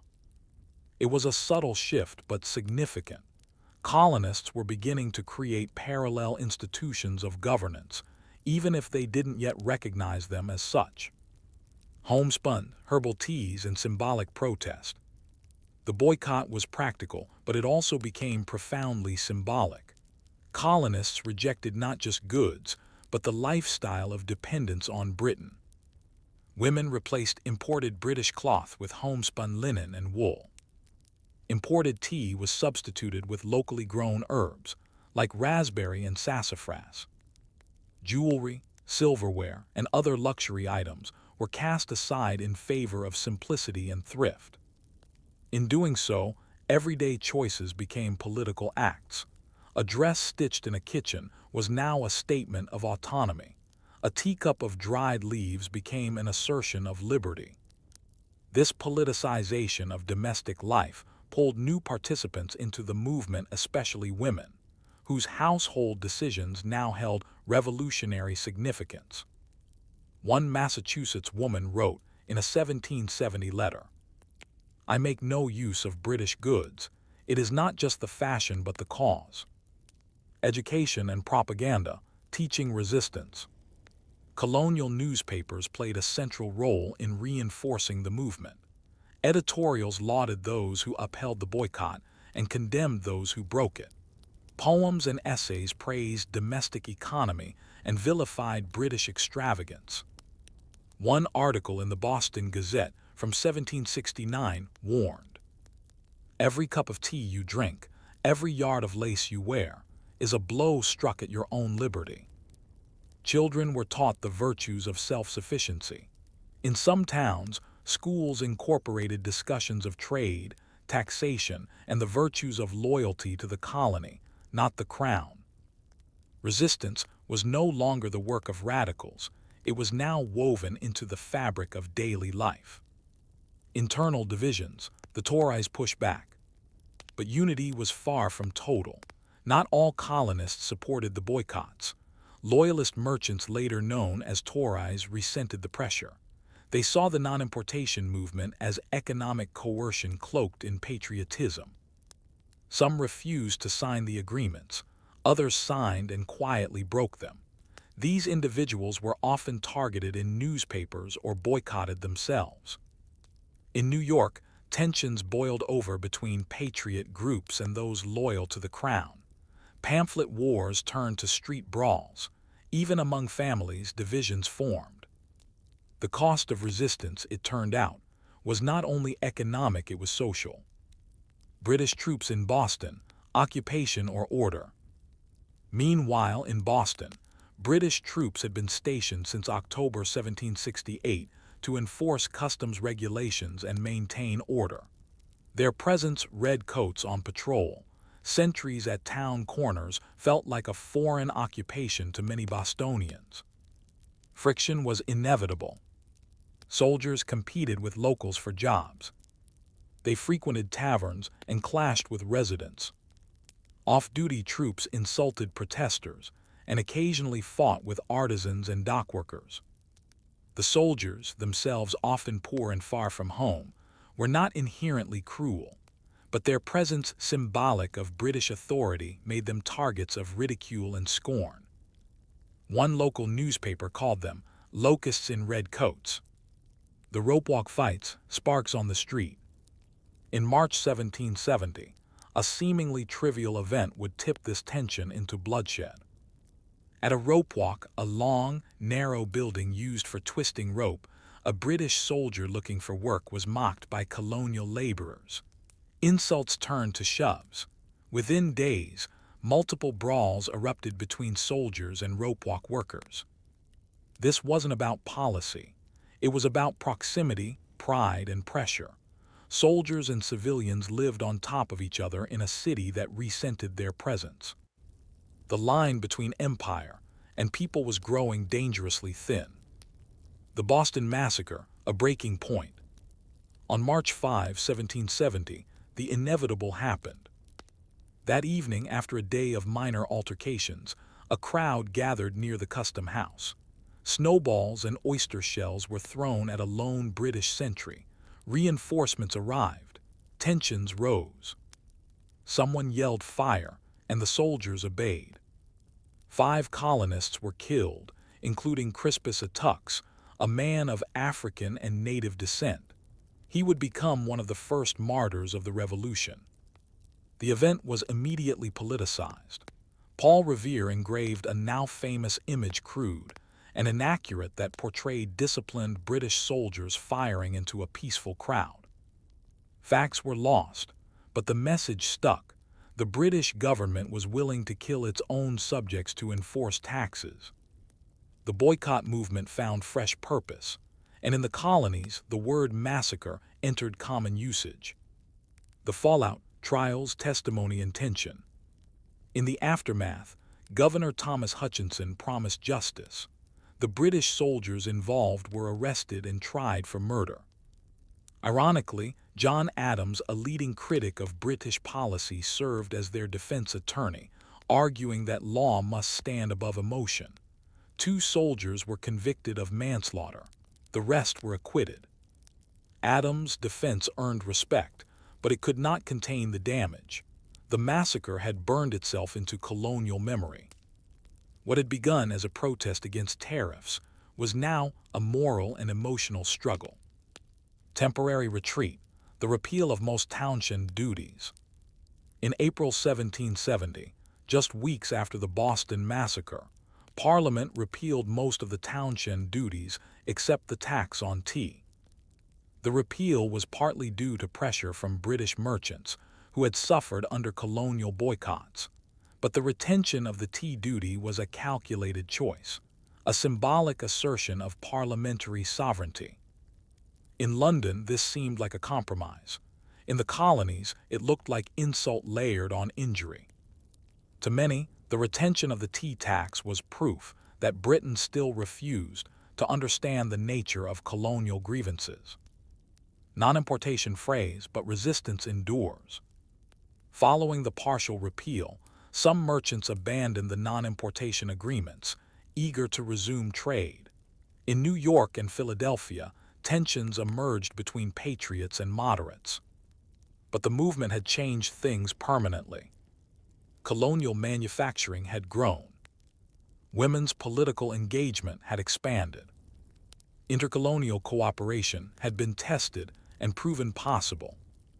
The idea that colonists could shape imperial policy through action was no longer theory, it was experience. And though the tea tax remained, it would become the next battleground for principle and protest. Unresolved thought: if colonial resistance could force change from across the ocean, what would happen when they chose to challenge not just a tax but the very legitimacy of British authority? It is 1773. Nearly 3 years have passed since most of the townshend duties were repealed. The protests have quieted somewhat. Non-importation has faltered in some colonies and the British economy has stabilized. But something lingers. The tax on tea, retained not for revenue, but as a symbol of Parliament's supremacy, still hangs in the air like an unresolved note. Quiet resistance has not ended. It has simply moved underground, waiting for the next spark. We explore how a seemingly minor tax on tea became the final provocation, how grassroots resistance transformed into coordinated defiance, and how the colonies, through economic protest and public spectacle, crossed the threshold from grievance to open rebellion. The British East India Company and the Tea Act. By 1773, the British East India Company was in crisis. Burdened by debt and a massive surplus of tea, the The company faced financial collapse. In an effort to rescue it, Parliament passed the Tea Act in May 1773. This act allowed the East India Company to sell tea directly to American colonies, bypassing middlemen, maintained the existing 3 pence townshend tax on tea, lowered the overall cost of tea, making it cheaper than smuggled Dutch tea. To Parliament, it seemed like a win-win. Save a major company, reduce smuggling, and reassert authority, all while providing cheaper tea to the colonists. But to many in the colonies, the Tea Act was not a gift, it was a trap. By accepting the tea, colonists would be implicitly accepting Parliament's right to tax them without representation. The price was low, but the principle was too high. A coordinated colonial response, tea as tyranny. Word of the Tea Act spread quickly, and colonial resistance reawakened. In Philadelphia, public meetings denounced the tea as toxic to liberty. In New York, crowds threatened to tar and feather anyone who tried to unload it. In Charleston, the tea was landed but locked away in a warehouse, where it rotted unused. And in Boston, the resistance would take a dramatic turn. The movement had become national in scope. This was no longer just about commerce, it was about refusing to acknowledge Parliament's authority, even symbolically. Pamphlets, editorials, and sermons all echoed the same refrain: to drink British tea was to surrender your rights. One Virginian writer declared, "The finest tea, steeped in oppression, will leave a bitter taste in the mouth of every freeman." Boston Tea Party, Theater of Defiance. On December 16, 1773, thousands gathered at Boston's Old South Meeting House to discuss what should be done with the 3 tea ships docked in the harbor. Governor Thomas Hutchinson insisted the tea be unloaded and taxed. The Sons of Liberty and Boston's radical leaders had other ideas. That night, a group of men, some dressed as Mohawk Indians, others in disguise, boarded the ships and dumped 342 chests of tea into the harbor. The protest was deliberate, symbolic, and restrained. No other cargo was damaged. No one was harmed. The harbor was eerily quiet the next morning, the water stained brown with broken crates and soggy leaves.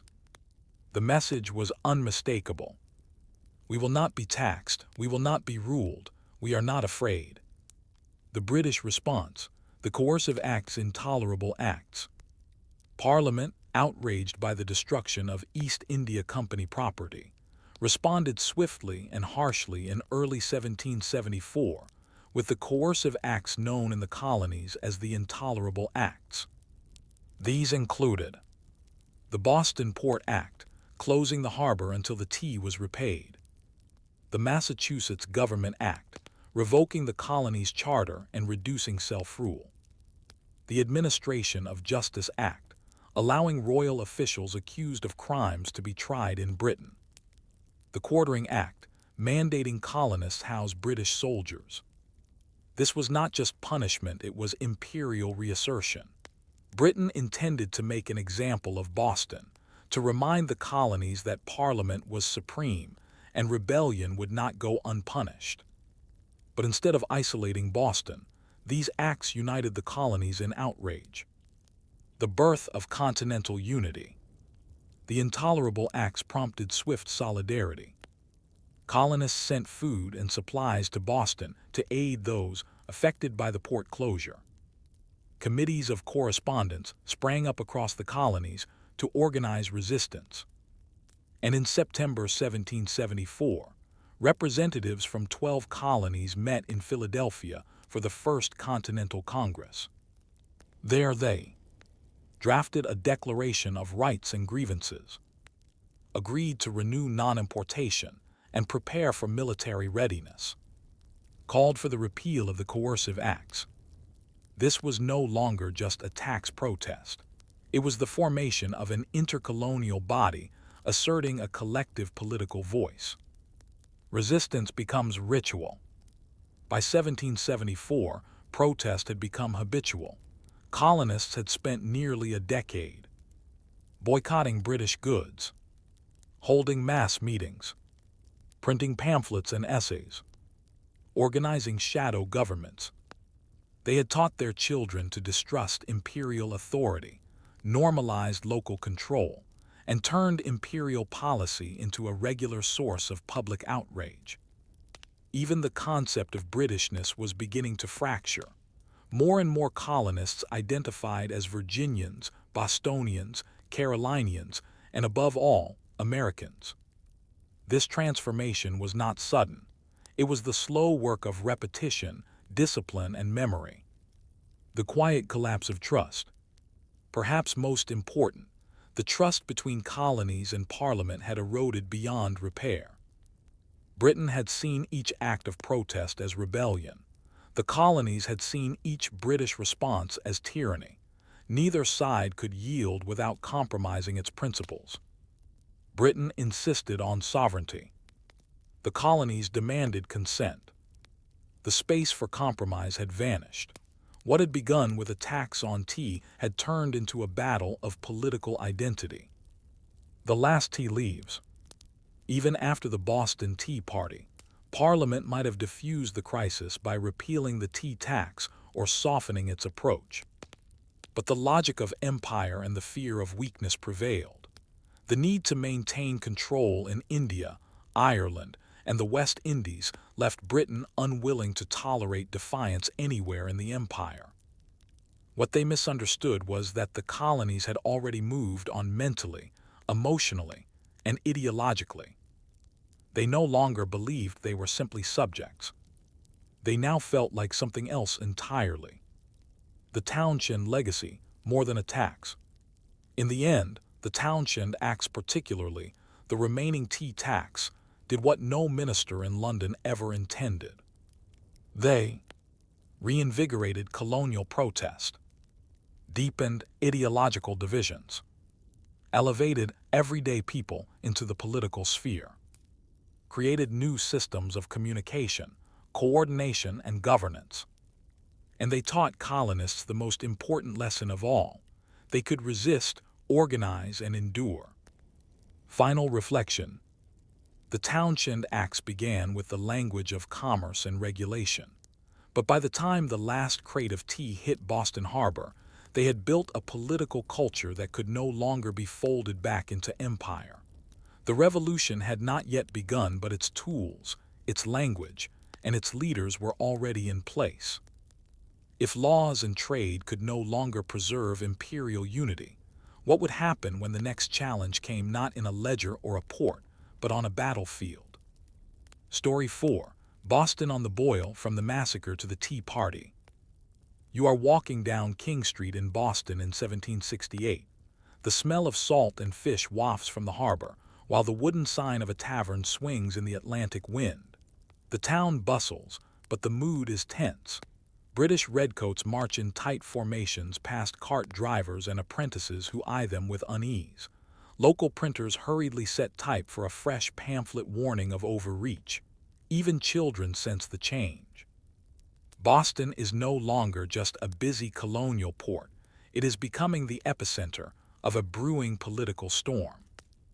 This is the story of how Boston, more than any other city in British North America, became the emotional and symbolic heart of the American resistance.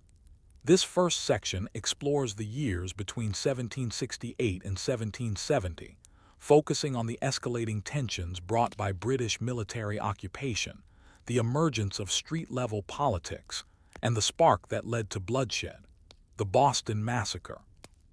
British troops arrive, October 1768. The arrival of 2 British regiments in Boston in October 1768 marked a turning point. Though the Townshend Acts were nominally about customs duties, the government's decision to station troops in the city made the issue a matter of control. Bostonians were already agitated. Merchants protested the new customs enforcement measures. Dockworkers resented the interruption of illicit trade. Newspaper editors railed against Parliament's taxes. But the presence of soldiers brought these frustrations into sharper focus. The Quartering Act did not require colonists to house soldiers in private homes, but in Boston's cramped quarters, finding barracks was difficult. Soldiers camped on the common and marched through narrow lanes in full uniform, a visible assertion of imperial dominance. To the people of Boston, it felt like an invasion during peacetime. Everyday frictions, labor, religion, and public space. It wasn't only politics that created friction, it was daily life. British soldiers worked part-time jobs to supplement their meager pay, undercutting local laborers. Soldiers, often young and poor, clashed with apprentices and dockhands in taverns and markets. Church-going Bostonians resented the soldiers' presence near houses of worship, especially their rowdy behavior on the Sabbath.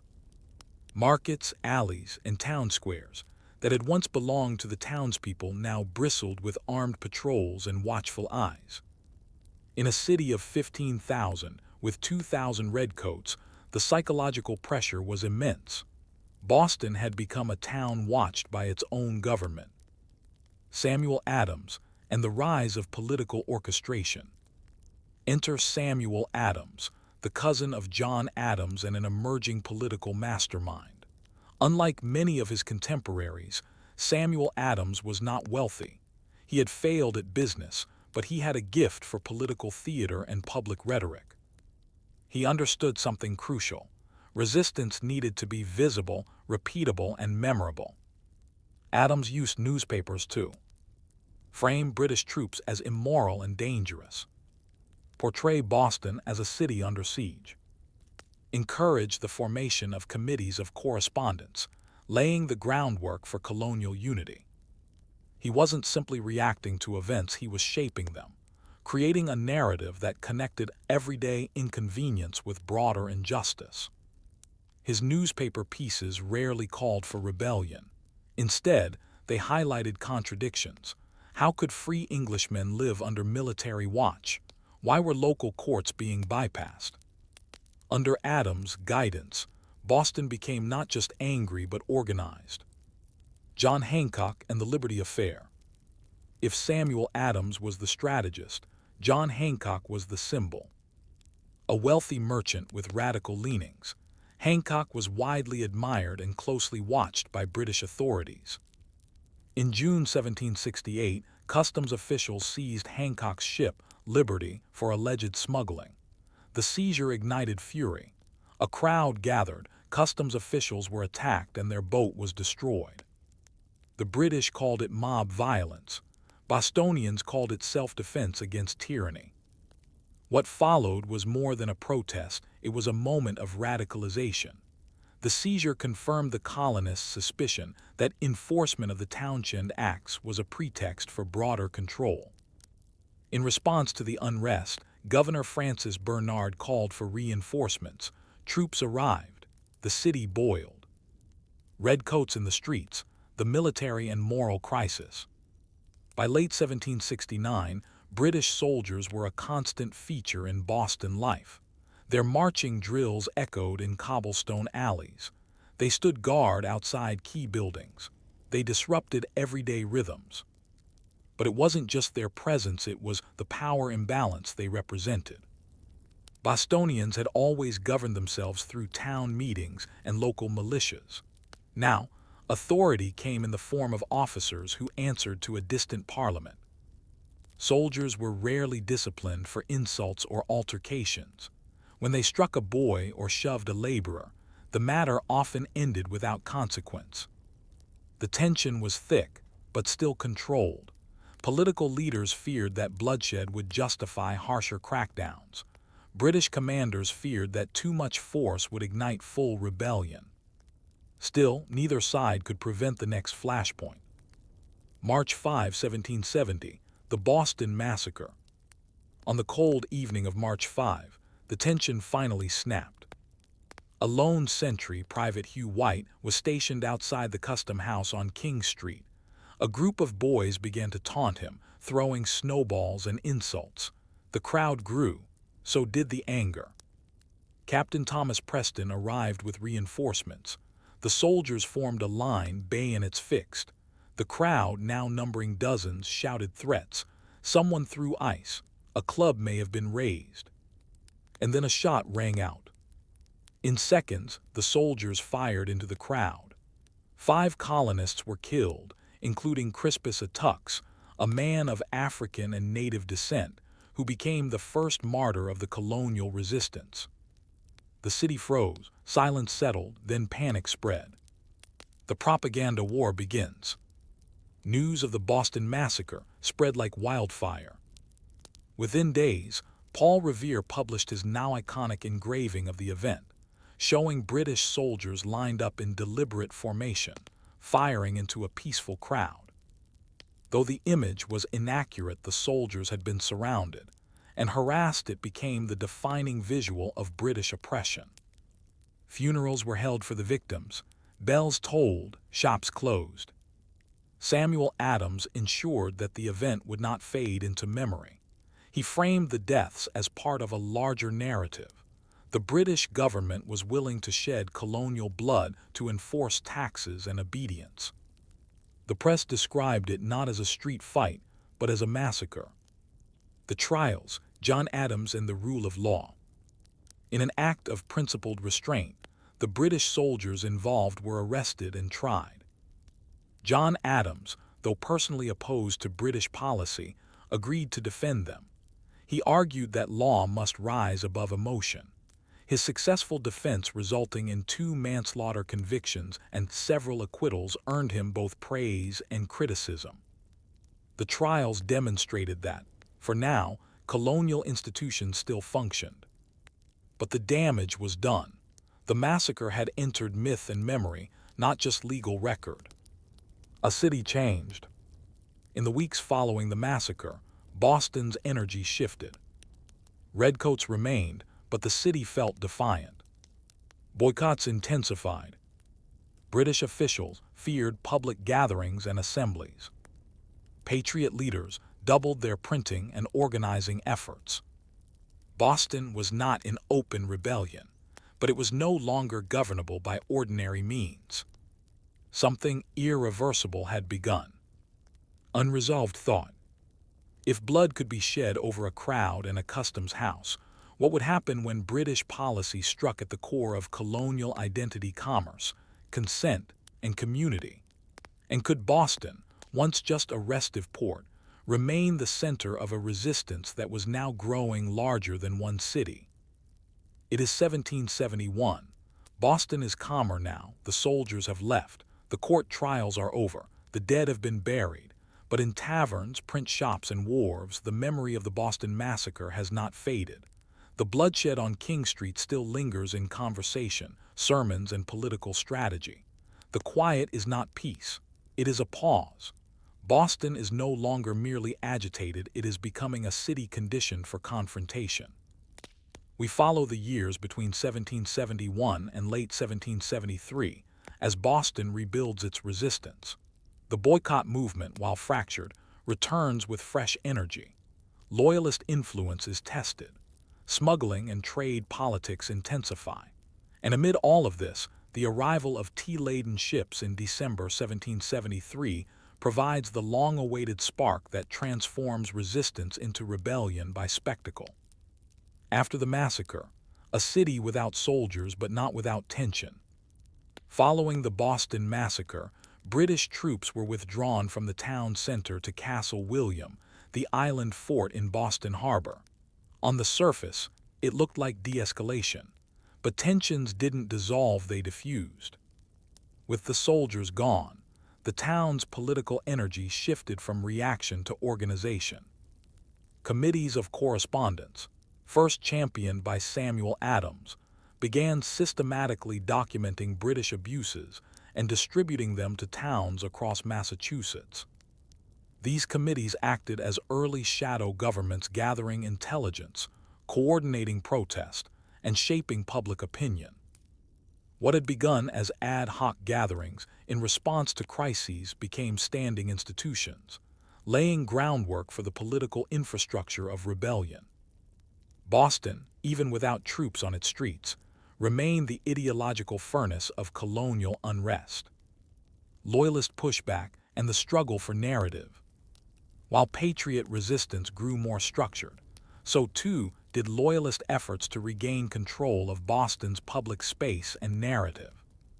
Prominent Loyalists like Governor Thomas Hutchinson sought to restore calm and assert that the worst was behind them. He used official proclamations and public appearances to reinforce colonial loyalty to the crown.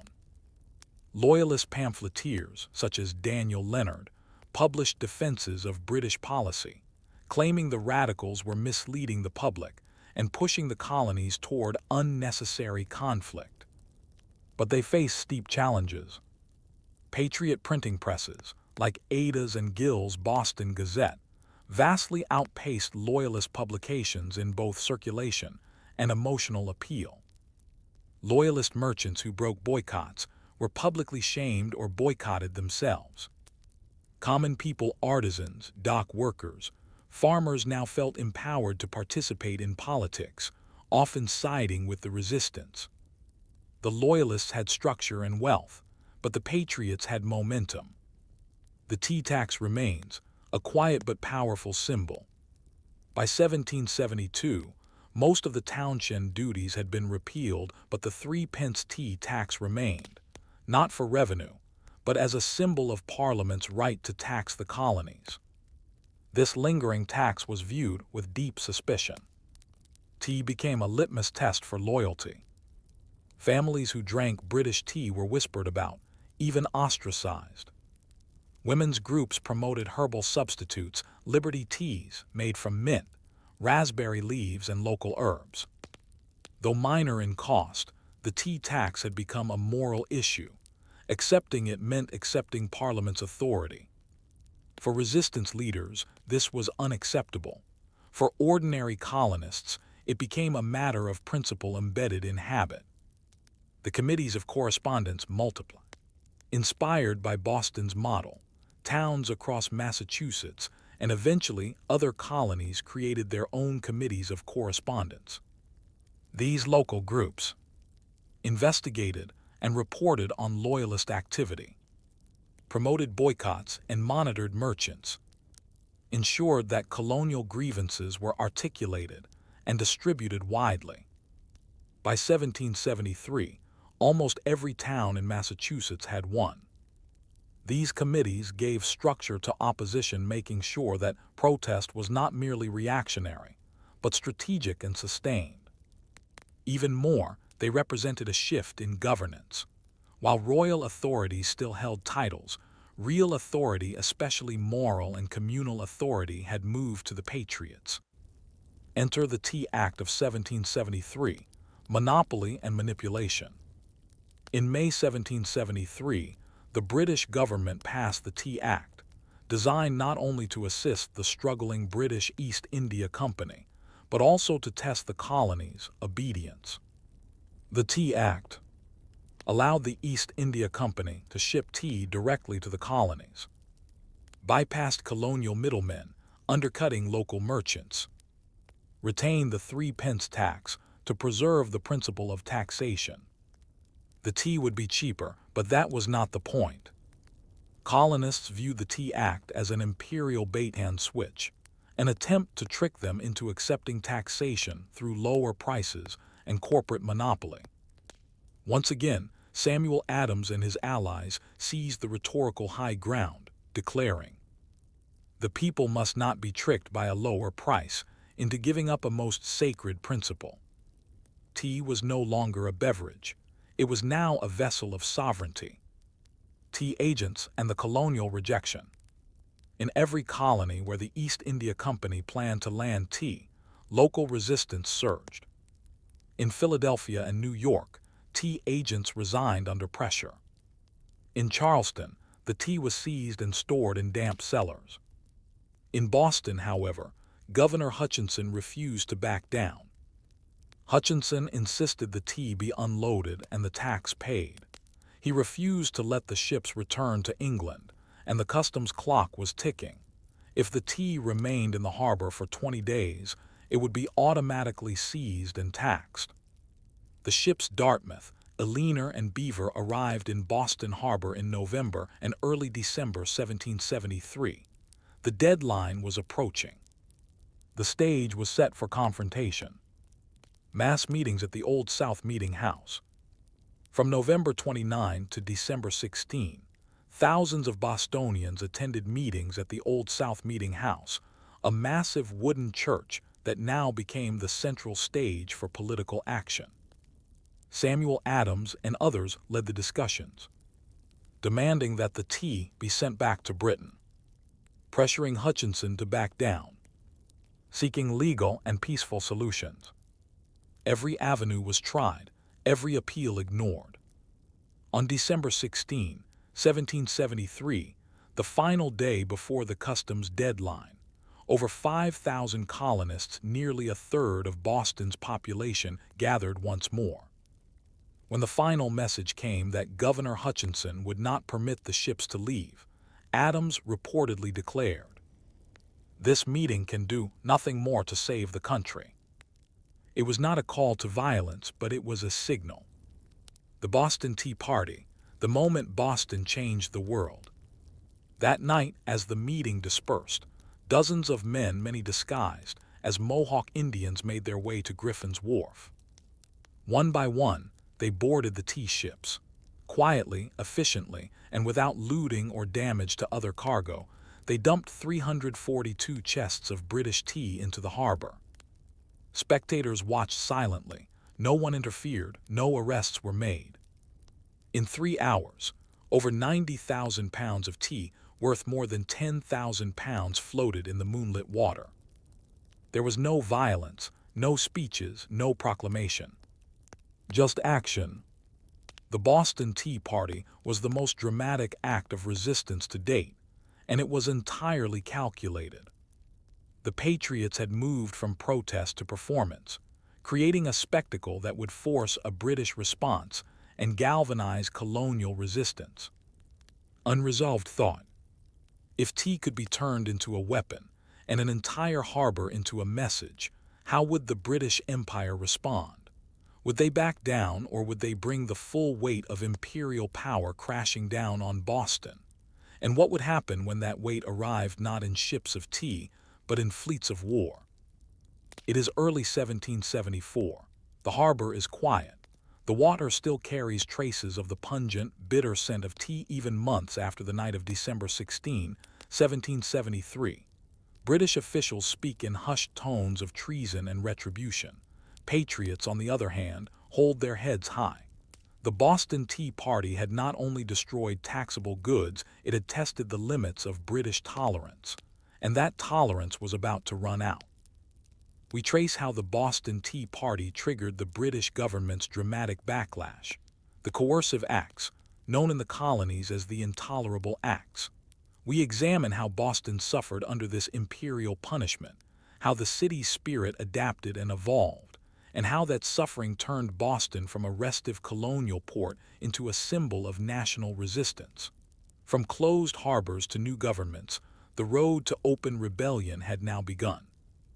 British outrage, the Empire strikes back. When news of the Boston Tea Party reached London in January 1774, the reaction was immediate and furious. To British authorities, the destruction of the East India Company's tea was an attack on private property, commerce, and imperial order.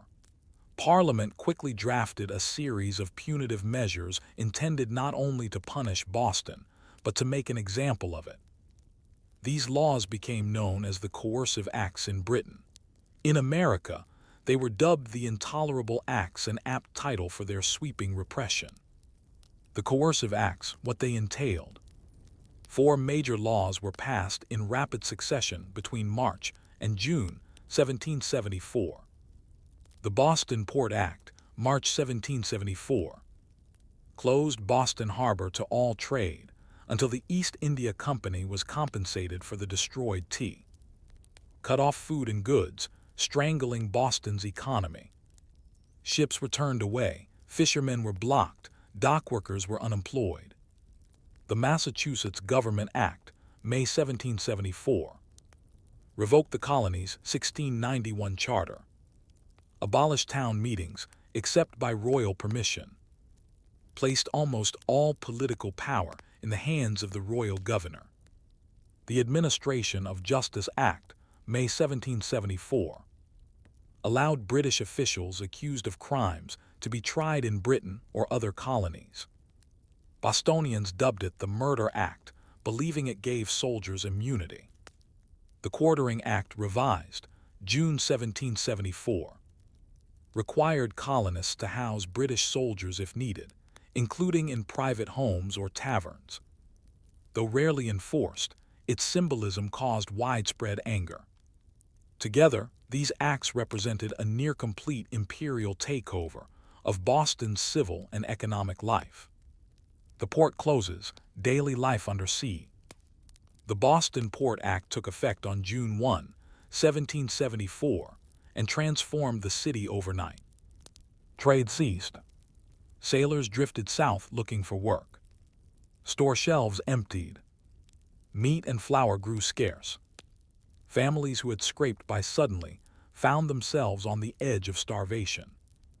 And yet Boston did not bend. Instead of breaking, the city became a symbol of sacrifice. Across the colonies, donations poured in. North Carolina sent barrels of corn. Connecticut sent cattle. Pennsylvania dispatched money and supplies. Letters of support flowed in, praising Boston as the vanguard of liberty. What Britain intended as isolation, the colonies transformed into unity. Thomas Gage arrives. Military rule begins. To enforce the new laws and maintain order, the Crown appointed General Thomas Gage as governor of Massachusetts. He arrived with additional troops in May 1774, effectively placing Boston under military occupation once again. But this time, it was full and formal. Public assemblies were banned. Town meetings were dissolved. Patriot leaders like John Hancock and Samuel Adams were watched, their homes surveilled. Still, resistance didn't end, it adapted. With the official government paralyzed, towns across Massachusetts began forming extra-legal provincial congresses, ignoring British authority altogether. Boston wasn't just resisting, it was developing an alternative power structure. The Suffolk resolves, a state declares itself. On September 9, 1774, delegates from Suffolk County, which included Boston, met and issued a revolutionary document, the Suffolk Resolves. Drafted in nearby Milton and carried by Paul Revere to the First Continental Congress in Philadelphia, the resolves declared the coercive acts were unconstitutional and void. Massachusetts would ignore them. The people should form their own militias. Supplies should be stockpiled. Local officials loyal to Britain should be ignored. The First Continental Congress endorsed the Suffolk Resolves unanimously. This was more than protest. It was the foundation of parallel governance, the beginning of real defiance. Boston becomes a symbol. Under siege, impoverished, and tightly controlled, Boston might have faded into quiet submission, but instead it became a beacon. Its suffering was used in speeches, sermons, and broadsides across the colonies. Children learned of Boston's resistance as a lesson in patriotism. Newspapers told stories of Boston families surviving on little, clinging to principle. The city became the symbolic heart of colonial resistance, not because it won a fight, but because it refused to yield in the face of calculated imperial punishment. This was no longer just about taxes or trade. It was now about sovereignty, dignity, and communal will. Preparations for war, militias, and powder. As 1774 wore on, Boston and the surrounding countryside grew increasingly tense. Militiamen began drilling in towns across New England. Blacksmiths crafted musket balls and repaired flintlocks. Powder was hidden in barns, cellars, and remote fields. One event in September 1774 nearly triggered war, the powder alarm. British troops seized gunpowder from a magazine near Boston. Rumors spread that fighting had begun and patriots had been killed. Thousands of militiamen marched toward Boston, only to learn it was a false alarm. The British were stunned by the speed and coordination of the colonial response. It was clear now, the colonies were not just angry, they were organizing for armed resistance. Toward Lexington and Concord. As winter approached, General Gage faced a choice. The Massachusetts countryside was openly defying British authority. Arms and powder were being stockpiled. Committees were running towns. Yet, open rebellion had not started. Gage knew the longer he waited, the stronger the rebels grew. He believed that a swift, surprise strike could suppress the movement. He began drafting plans to seize the arms at Concord, but that story belongs to another chapter. For now, Boston remained in suspended defiance, the eye of a growing storm. Reflections and resilience. Boston's punishment was intended as a warning, but it became an invitation for resistance, for solidarity, for revolution. What began as a tea tax dispute had become a constitutional crisis. The mechanisms of royal authority were breaking down, and in their place, a new sense of American identity was forming. Boston's harbor may have been closed, its government gutted, and its people hungry, but it had become something far greater. A symbol of endurance, a model for resistance, and the beating heart of a cause that would soon set an entire continent ablaze. Final reflection. In the end, it was not the violence, the speeches, or even the taxes that made Boston so powerful. It was the city's ability to endure punishment without losing its resolve. As other towns watched and rallied, a new question emerged, one that would define the coming years. If Boston could stand alone against an empire, how long before the rest of America would rise to stand with it? Story 5. The Making of a Militia, How Ordinary Farmers Became Revolutionaries. You may think of a militia as a military group, a band of armed men, marching in formation, training for combat. But in the years before 1775, the colonial militia was something far more mundane and deeply embedded in everyday life.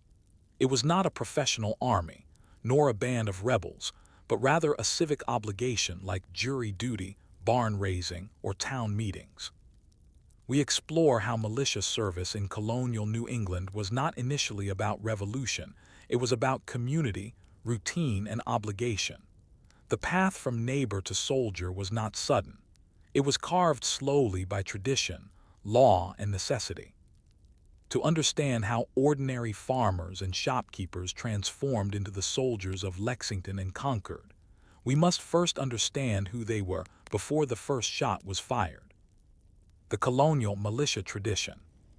The English colonies did not begin as peaceful settlements. They were born into the wilderness, surrounded by uncertainty from conflicts with indigenous peoples to imperial wars between European powers. As a result, the militia system was not optional. It was woven into the colonial charter and legal codes. In Massachusetts, every able-bodied white male between ages 16 and 60 was required to enroll in the local militia. They were to keep a musket, powder, and shot at home. Muster days, usually once a month, were compulsory drills, where men gathered on the town green to practice formations, check equipment, and receive basic instructions. Militia life was ritualized, a mixture of civic responsibility and social obligation. For many, it was not a passionate political act, it was a chore. And yet, it was a chore that quietly laid the foundation for resistance. Militia musters and daily life. On a typical muster day in a New England town like Concord or Lexington, the scene was almost festive. Farmers left fields for the village green. Children watched as their fathers stood in rough rows. Old soldiers barked commands, often met with grins or indifference. Afterwards, the men retired to taverns, debating crops more often than tactics. The gear they brought was inconsistent. Some had old muskets from the French and Indian War, dented but functional. Others brought birding fowling pieces, or nothing at all. Powder horns were homemade, often carved with initials, animals, or prayers. Few could be called soldiers, but nearly every man was at least armed and accustomed to drills. This meant that when resistance needed to be mobilized in the 1770s, a framework already existed. The legacy of war, French and Indian veterans. A surprising number of New England's older men were veterans of the French and Indian War, 1754, 1763, the North American theater of the global 7 Years' War. These men had fought in skirmishes in upstate New York and Canada, built roads and forts under British command, learned firsthand the power and limitations of the British military. Their experiences bred a strange mixture of respect and resentment. They knew how war worked. They also remembered how colonial troops were poorly supplied by the Crown, looked down upon by British officers, often unpaid or sent home sick. These experiences created a class of older men who, when tensions rose again in the 1770s, were deeply skeptical of British promises and crucial in training younger militia. The role of the town: local control, local defense. Militia units were organized at the town level. Each town had a captain, sometimes elected, sometimes appointed, often a respected farmer or tradesman. Towns were responsible for assigning men to companies, maintaining a list of weapons and powder supplies, sending reports to the county or colony. This decentralized system meant that no colonial governor could easily control or disarm the entire militia. By the 1770s, this system would prove vital. When tensions with Britain intensified, towns like Lexington and Concord already had lists of able-bodied men, knew which homes had weapons, had meeting houses and town greens perfect for organizing. The militia was not some mysterious army in waiting. It was the town itself in motion. Women, children, and the invisible support network. Behind every armed militiaman stood a household of support. Wives made gunpowder cartridges by hand, melted lead for bullets, and helped hide supplies from British patrols. Children fetched water during drills, listened in on town debates, and watched their fathers practice marching. Mothers and sisters sewed haversacks, mended coats, and prepared the simple rations that would feed men during musters. These contributions are often overlooked in the grand military narrative, but they made resistance sustainable. The militia was not just male, it was familial, communal, and deeply local. Religious justification: the sermon and the sword. New England towns were heavily influenced by Congregationalist and Puritan ministers, who often gave sermons on civil duty and the morality of self-defense. Many preachers quoted scripture to justify resistance. If the trumpet give an uncertain sound, who shall prepare himself to the battle? Framed British rule as tyranny and local defense as a godly obligation. Urged men to prepare, spiritually and physically, for the trials ahead. Sermons were delivered before musters, and in some towns before elections of militia officers. The result was a merging of civic identity, religious duty, and armed preparation. It was not a war movement yet, but the foundations were forming. The transformation begins, the Minutemen concept. By late 1774, under the increasing threat of British retaliation, especially after the Boston Tea Party, Massachusetts communities began creating select militias known as Minutemen, men trained to respond at a minute's notice. These were younger, fitter men, ages 18-25 typically, drilled more frequently than the standard militia. often chosen for their reliability and readiness. The Minutemen were not a replacement for the militia. They were an elite rapid response unit within it. These were the men who would be first to respond at Lexington and Concord. But they were still farmers, cobblers, blacksmiths, and sons. Ordinary people, now preparing for extraordinary choices. A town on the edge of action.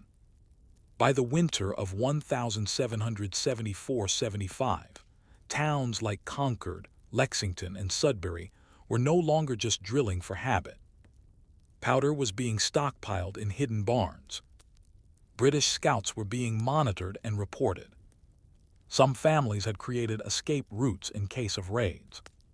Still, no one knew when or if the war would come. Many hoped it wouldn't. Others quietly assumed it would. But when the call came, they would not be starting from zero.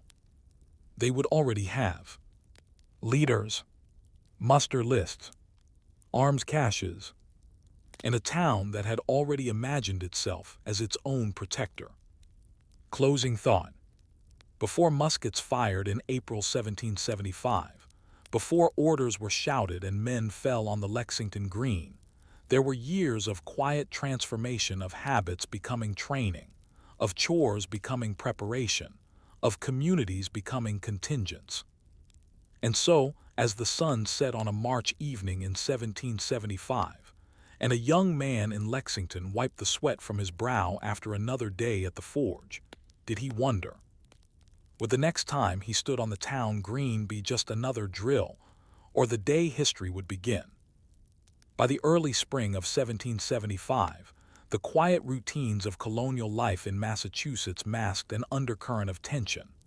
The militia musters had taken on new urgency. The town greens, once places for community drills and post-drill gossip at the tavern, had become sites of speculation, preparation, and whispers of war. We move from preparation to mobilization. This is the story of how disparate farmers, merchants, and blacksmiths were galvanized into a semi-cohesive force, not through command, but through shared fear, mutual aid, and the simple fact that the war was coming to them. We will examine the final days before the first shot of the American Revolution, as towns like Lexington and Concord prepared for what many hoped to avoid but few could ignore. A powder keg underfoot, tensions escalate. After the implementation of the coercive acts, especially the Boston Port Act, Massachusetts became a place under occupation. General Thomas Gage, now both royal governor and military commander, had doubled the number of British troops in Boston. Red-coated soldiers patrolled the streets, manned the gates, and monitored meetings in nearby towns. But outside the city, Gage's control was tenuous.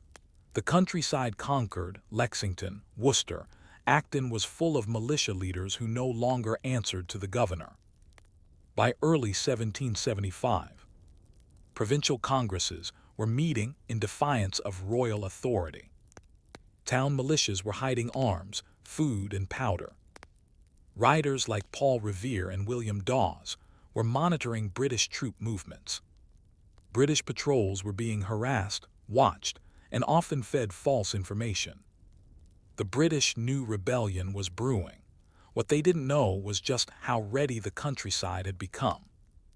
Concord's arsenal, the secret cache. The town of Concord, about 20 miles northwest of Boston, had become a key storage site for Patriot military supplies. Barrels of gunpowder, musket balls and flints, tents, axes, and preserved food, and several brass field pieces, small cannons. These supplies were hidden in barns, sheds, and under church floors. British intelligence confirmed the existence of the cache.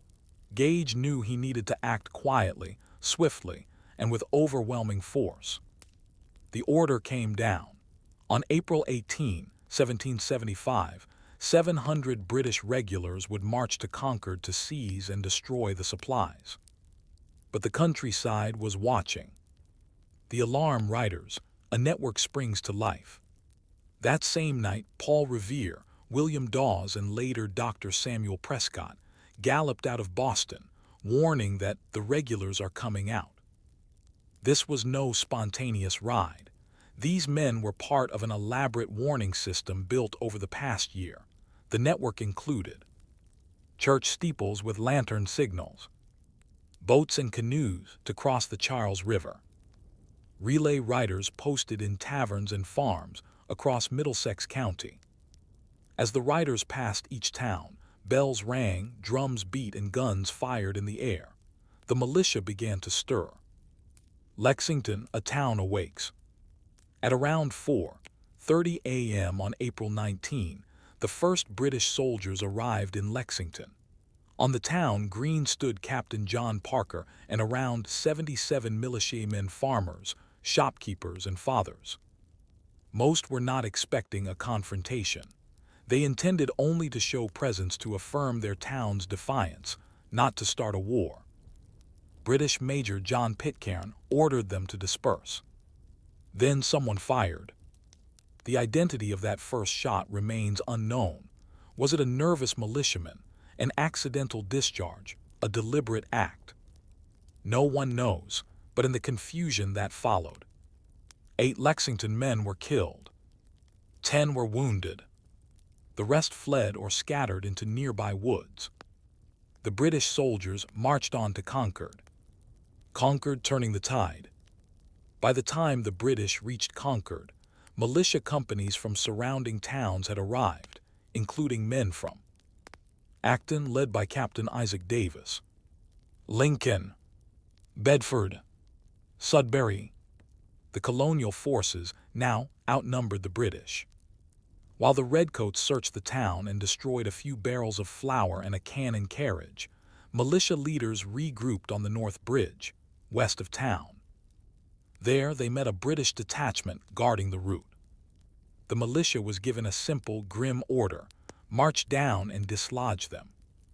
A shot rang out, likely from a British soldier. This time the militia fired back. The British fell back in disarray. 2 British soldiers were killed, several wounded. Captain Isaac Davis was also killed, the first officer to die in the Revolution. The colonists had now fired in organized resistance against British troops. It was no longer just protest. It was rebellion. The long retreat, a running gauntlet. After the skirmish at North Bridge, the British began their retreat back to Boston. But this was not a safe march. For the next 18 miles they were ambushed from behind stone walls and trees, sniped at by farmers firing from woods, pursued relentlessly by fresh militia companies joining from every town along the route. By the time the British reached Charlestown, they had suffered 73 killed, 174 wounded, 26 missing. American losses were far lighter. The myth of British military invincibility had been shattered. The militia response: an army forms overnight. The news of the confrontation spread instantly across New England. Within 48 hours, over 15,000 militiamen surrounded Boston. They came from Massachusetts, Connecticut, New Hampshire, and Rhode Island. The siege of Boston had begun. These were not soldiers in the traditional sense. They had no uniforms. Many lacked bayonets. Few had military training. But they had organization, numbers, and a shared belief that the time for deference had passed. Out of this moment, the Continental Army would soon be born. Civilian life disrupted, families in flux. As men marched to Boston, towns across New England were upended. Women took over farms, shops, and family businesses. Ministers preached from pulpits about divine justice and national trials. Young boys fetched water for the wounded. Tavern owners prepared bread and meat for passing militias. It was a mobilization of entire communities, not just men of fighting age. And the war had only just begun. Closing thought. The transformation was complete. In less than 48 hours, ordinary farmers had gone from scattered militia musters to coordinated resistance marching under no single flag. but united in cause. Yet as they encircled Boston, building earthworks and awaiting British response, a new question lingered in the early morning fog. Now that they had fired the first shots, what kind of war had they begun? Dawn breaks over Boston in late April 1775. The city sits under siege, hemmed in by an army not of professionals, but of blacksmiths, schoolteachers, apprentices, and old veterans. No uniforms, few formal ranks, and yet they are here. They have muskets. They are digging trenches. They are not leaving. We witness the transformation of a local and decentralized militia into a more unified revolutionary force. Through hardship, trial, and moments of grave disorganization, the colonies would soon realize they needed more than raw courage, they needed an army. This is the story of how disjointed resistance began to forge itself into the Continental Army, and how a patchwork of towns and neighbors learned to stand in formation against the greatest military power on earth. The Siege of Boston, encircling the Redcoats. Following the battles at Lexington and Concord, thousands of militiamen streamed into the outskirts of Boston, determined to prevent British troops from escaping or resupplying. By May 1775, nearly 20,000 colonial militia surrounded Boston in a loose but effective blockade. The British, under General Gage, were bottled up in the city, supplied only by sea. Communication between Boston and the countryside broke down completely. The siege was not coordinated by any single colony, it was a regional effort. New England militias camped together in sprawling, makeshift encampments. Tents made from sailcloth or patched canvas. Supplies delivered by local communities. Mess halls, latrines, and guards set up with astonishing speed. The sudden militarization of ordinary life astonished outside observers. But the cracks were already showing. Militia strengths and weaknesses. The militia's early success was real, but so were its limitations. Strength: deep local knowledge of terrain, high motivation and moral clarity, strong community ties and trust in local leaders, ability to mobilize quickly and flexibly. Weaknesses: little experience with prolonged operations, few logistical systems, no formal supply chain or payroll, frequent rotations, many men only signed on for a few weeks or months, no central command or standardized training. As the siege wore on, leaders began asking hard questions. What happens when enlistments end? Who feeds this army? Who commands it? Enter the Continental Congress. Meanwhile, far from the trenches around Boston, representatives from the colonies met in Philadelphia in May 1775 for the Second Continental Congress. The issue of the militia siege was immediate and unavoidable. There was no national army, no unified command structure, no way to pay the men surrounding Boston. On June 14, 1775, the Congress voted to establish the Continental Army, taking over the existing New England militias and assuming control of the siege. This was a monumental step. The colonies had not just rebelled, they had begun to govern a war. George Washington, the reluctant commander.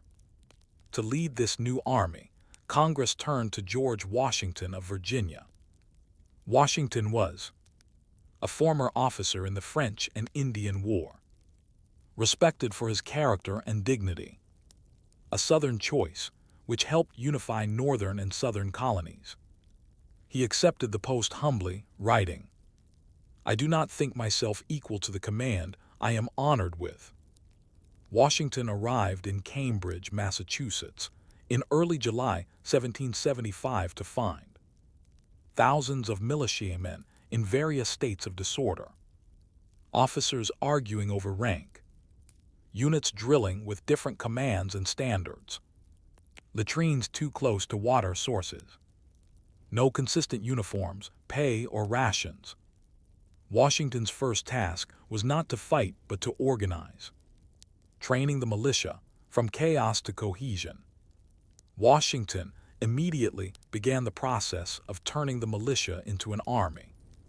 His efforts included standardizing drills and formations, enforcing discipline, banning gambling, drunkenness, and desertion, creating a central chain of command, improving sanitation and health conditions in camps, reorganizing supply logistics. Still, the transition was rocky. Many militiamen were suspicious of hierarchy. They elected their own officers. They questioned outside orders. They saw themselves as citizen protectors, not pawns of a distant Congress. Washington had to tread carefully, balancing military efficiency with the deeply democratic traditions of the local militia system. The spirit of the citizen soldier. Despite their flaws, the militias brought something professional armies lacked: purpose rooted in personal sacrifice. These were men defending their own homes, their communities, their interpretation of liberty and self-governance. Unlike hired soldiers, they had skin in the game. This spirit could not be trained. It came from nights spent away from children and wives, letters written by candlelight in muddy tents, quiet prayers spoken before dawn watches. This sense of ownership over the cause became the emotional bedrock of the early Continental Army. The powder problem, facing real shortages. As the siege of Boston stretched into months, one terrifying issue became clear: there was not enough gunpowder. Washington estimated in July 1775 that he had enough powder for only 9 rounds per man. That number was so dangerously low, it was kept secret even from his own officers. Efforts were made to import powder from the Caribbean, establish secret mills in Pennsylvania, reuse powder and lead from shot. Still, the lack of munitions highlighted a deeper issue. The colonies were unprepared for sustained warfare. Without international support or full-scale manufacturing, the Continental Army could not fight forever. Militia to Continental, a slow transition. Throughout late 1775, more militias were folded into the Continental Army. Some men re-enlisted. Others went home when their service expired. Washington began to understand that a citizen army had value, but it also had limits. Discipline required commitment and incentives. Officers needed real authority, not just popularity. But the foundation was now set. The militias had not won the war, but they had bought time. They had shown Britain that rebellion was not a Boston problem, but a continental reality. Human moments, resilience in small things. Within the camps, life was hard but not devoid of comfort. Letters arrived from home, tucked with dried flowers or handmade paper. Towns sent cider, cheese, and woolen socks. Bible verses were memorized and recited around fires. Children sometimes visited, wide-eyed, to see their fathers standing guard. One soldier from Connecticut wrote, "I miss the trees of home, but I find comfort in the fact that they do not grow redcoats." Another from New Hampshire recorded, "I have not bathed properly in a fortnight, yet I believe I fight a war not of muskets but of principles." Closing reflection, the seeds of a new army. By the time winter approached in 1775, the transformation of the militia was well underway. The Continental Army was still young, poorly supplied, inconsistently trained, and divided by regional loyalties. But the idea had taken root, that a free people could train themselves to be free defenders, that armies did not need kings to give them orders, that democracy could wear a uniform, march in muddy boots, and carry a powder horn. These were not the polished battalions of Europe. They were citizens, forged by obligation and fire, standing side by side not because they had to, but because they chose to. And in that choice, a new kind of army was born. Final thought. They began as farmers with muskets. They became revolutionaries with resolve. But as they stood on the edge of a long, uncertain war, one question lingered in every cold morning breath. Could a citizen army survive what an empire would send against it? Story 6. The Loyalists, those who chose the crown over revolution. By now, you've walked alongside the farmers-turned-soldiers of Lexington and Concord. You've seen how communities armed themselves, prepared for war, and began building a revolution. But not everyone marched toward independence. Not every colonist saw the British crown as a tyrant. Some saw it as a symbol of order, security, and civilization, something worth defending, even in the face of rebellion. This section introduces you to the Loyalists, also known as Tories, the men and women who opposed the revolution, who stayed loyal to King George III, and who paid a steep price for that loyalty. They weren't necessarily villains. They were neighbors, friends, and family. In this story, we'll begin to understand why someone might choose the crown and what that decision would cost them. A silent majority. In the mythology of the American Revolution, the patriots often appear as the majority, bold, righteous, and united. In reality, roughly one-third of colonists actively supported independence. Another third remained neutral or indifferent. And up to one-third were loyalist supporters of continued allegiance to Britain. These loyalists came from all walks of life. Merchants with British trade connections, Anglican ministers dependent on the Church of England, judges and royal officials with crown appointments, wealthy landowners fearing the instability of revolution, recent British immigrants unsure of their place in colonial society. In many towns, patriot and loyalist families lived on the same street, shared pews at the same churches, or even shared bloodlines.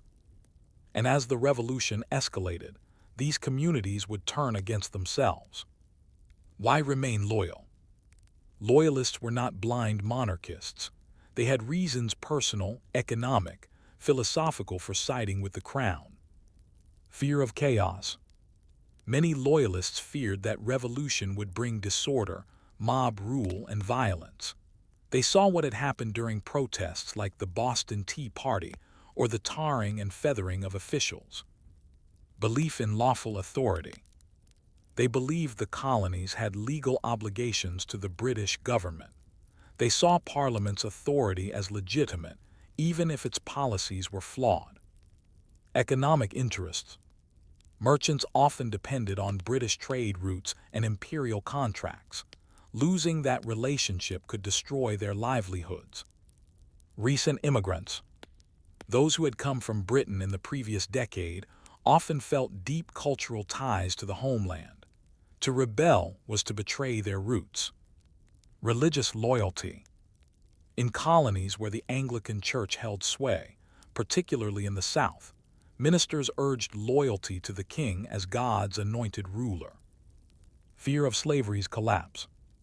In the South, wealthy plantation owners feared that revolutionary ideals might empower enslaved people. The British, after all, were promising freedom to enslaved men who joined their side. For many, loyalty was not about politics. It was about self-preservation and stability. The quiet years before the storm. Before 1775, loyalists often kept a low profile. There were few organized Tory movements, no loud declarations in favor of the king. Instead, they hoped the patriot anger would fade, that Parliament would compromise, that the colonies would return to business as usual. Some wrote letters to newspapers under pseudonyms, defending the king's policies. Others attended meetings but avoided votes. But as militias formed and open resistance grew, silence was no longer an option. The middle ground began to collapse. Persecution in plain sight. Patriots, in their quest for unity, increasingly saw loyalism as treasonous. With no formal British military presence outside major cities, they began taking justice into their own hands. Loyalists faced social ostracism. Friends no longer spoke to them. Neighbors stopped buying from their shops. Public humiliation. Some were forced to sign oaths of allegiance to the revolution or be publicly shamed. Mob violence. Tarring and feathering was common, especially for tax collectors or outspoken loyalists. Property seizure. In many towns, patriot committees seized loyalist farms, homes, or shops, declaring them abandoned. Some loyalists fled to British-controlled areas like New York City, Halifax, Nova Scotia, or even back to England. But others tried to hold on, to survive in communities that no longer accepted them. Families torn apart. Loyalism was not just a political choice. It was a source of deep familial and emotional conflict.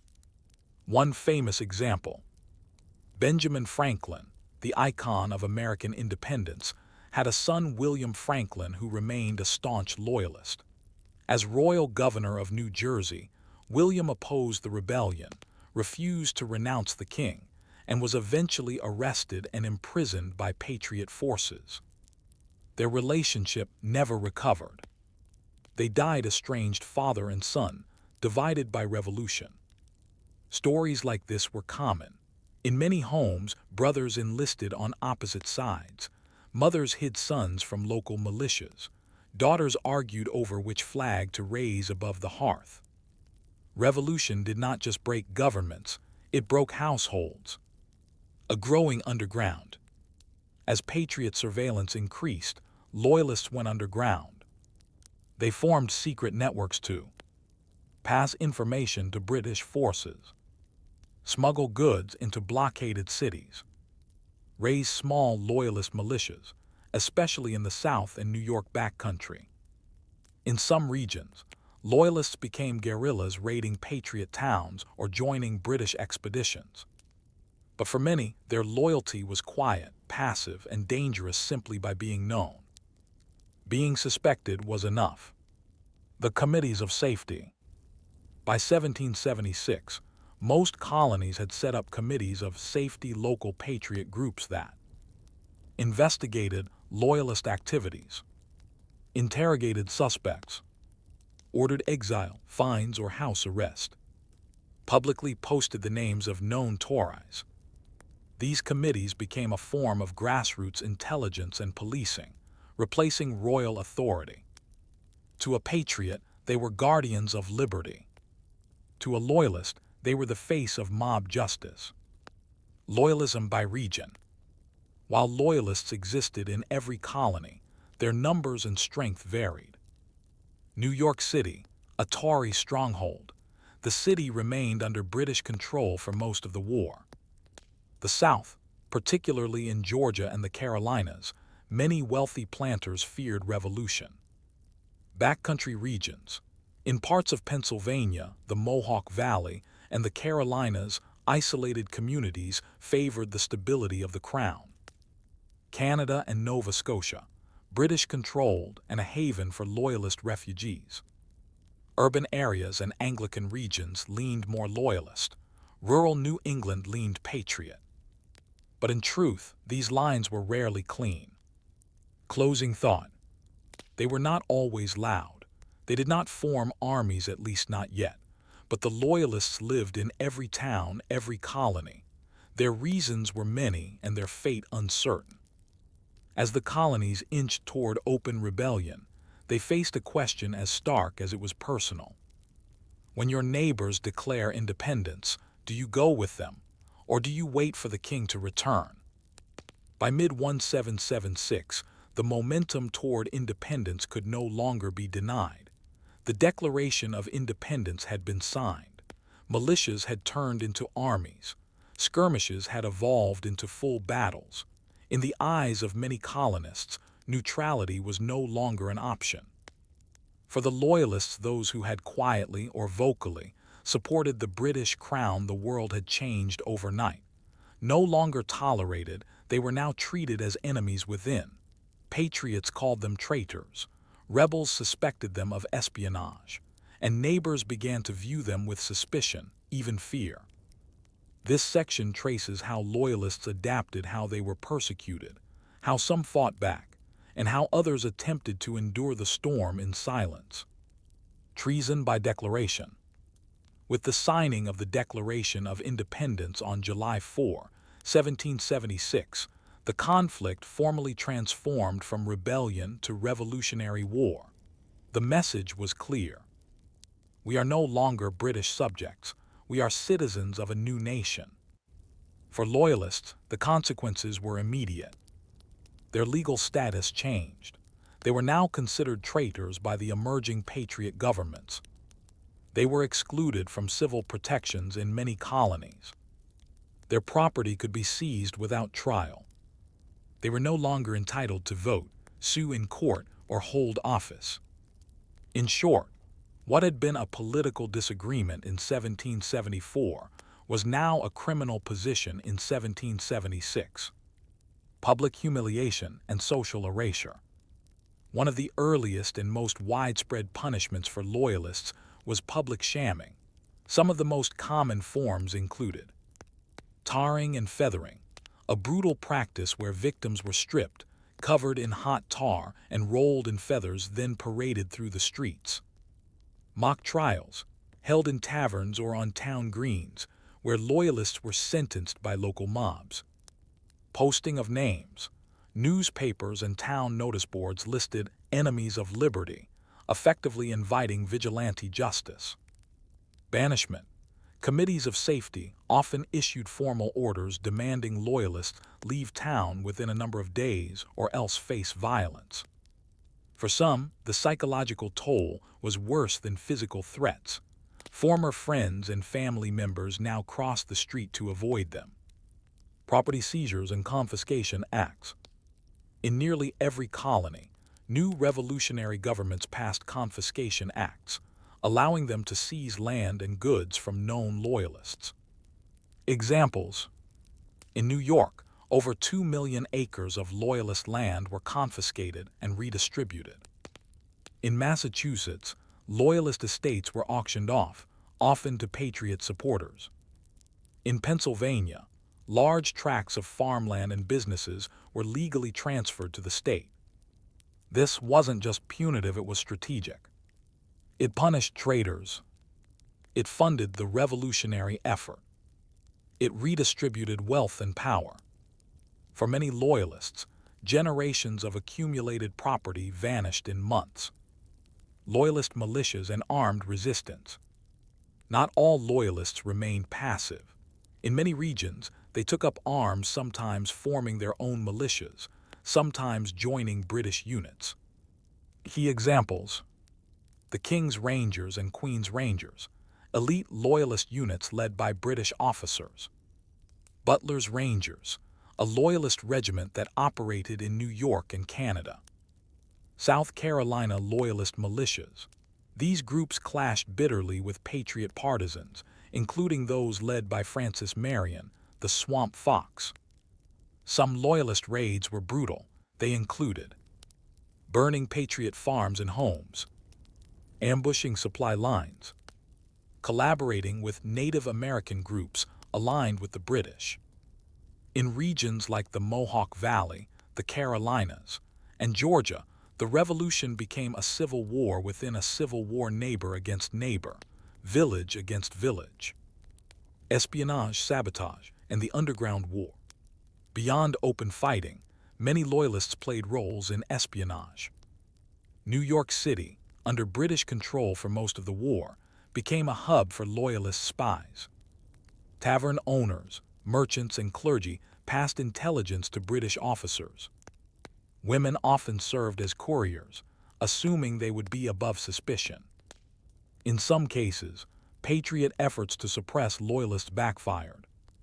The harshness of committees of safety led some moderates to turn Loyalist. Punishing those who had remained neutral only deepened resentment. Loyalty, once passive, turned active, fueled by anger and loss. Stories from the margins. Amid the broader war, individual Loyalists made quiet and sometimes tragic histories of their own. Elizabeth Murray, a Boston shopkeeper, was an outspoken Loyalist. Her home was attacked. She fled to Nova Scotia, leaving everything behind. Joseph Galloway, a former delegate to the First Continental Congress, became a prominent Loyalist leader. He fled to Britain after the war began, where he lived in political exile. David Matthews, the Loyalist mayor of New York, survived an assassination plot and was briefly imprisoned by patriots before escaping to continue his support for British forces. Each Loyalist had a story of displacement, betrayal, or grief. Few ever returned home. African American and Native American Loyalists. The Loyalist cause attracted not only British sympathizers, but also those who saw Britain as a path to liberation or survival. African Americans. The British offered freedom to enslaved people who fled patriot masters and joined British lines. Thousands joined the British cause, becoming laborers, soldiers, or settlers in post-war British colonies. After the war, many were relocated to Nova Scotia, the Caribbean, or even Sierra Leone. Native American nations. Most tribes, particularly the Iroquois Confederacy, sided with the British, believing they would stop westward colonial expansion. This decision proved devastating, as the war brought destruction to many native communities. After the war, they were largely abandoned by the British and further dispossessed by American settlers. For these groups, loyalism wasn't about Britain, it was about survival. Loyalist strongholds and battles. Some regions were notable for their loyalist strength. New York City, occupied by British troops from 1776 to 1783. It became a safe haven for loyalists from all colonies. Georgia and the Carolinas. Bitter guerrilla fighting erupted between loyalist and patriot militias. East Florida remained under British control and was a temporary refuge for Southern loyalists. These areas saw intense localized warfare, where the American Revolution felt more like internecine conflict than national liberation. Psychological toll, living with fear. Even loyalists who avoided violence lived in constant fear. Of being denounced. Of being dragged from their homes. Of losing their children to patriot indoctrination. Of watching their lives disappear under new laws and new flags.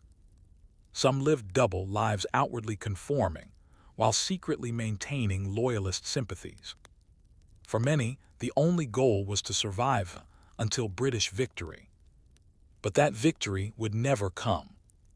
Closing thought. The Loyalists believed the crown would protect them. They believed the uprising would collapse. They believed order would return.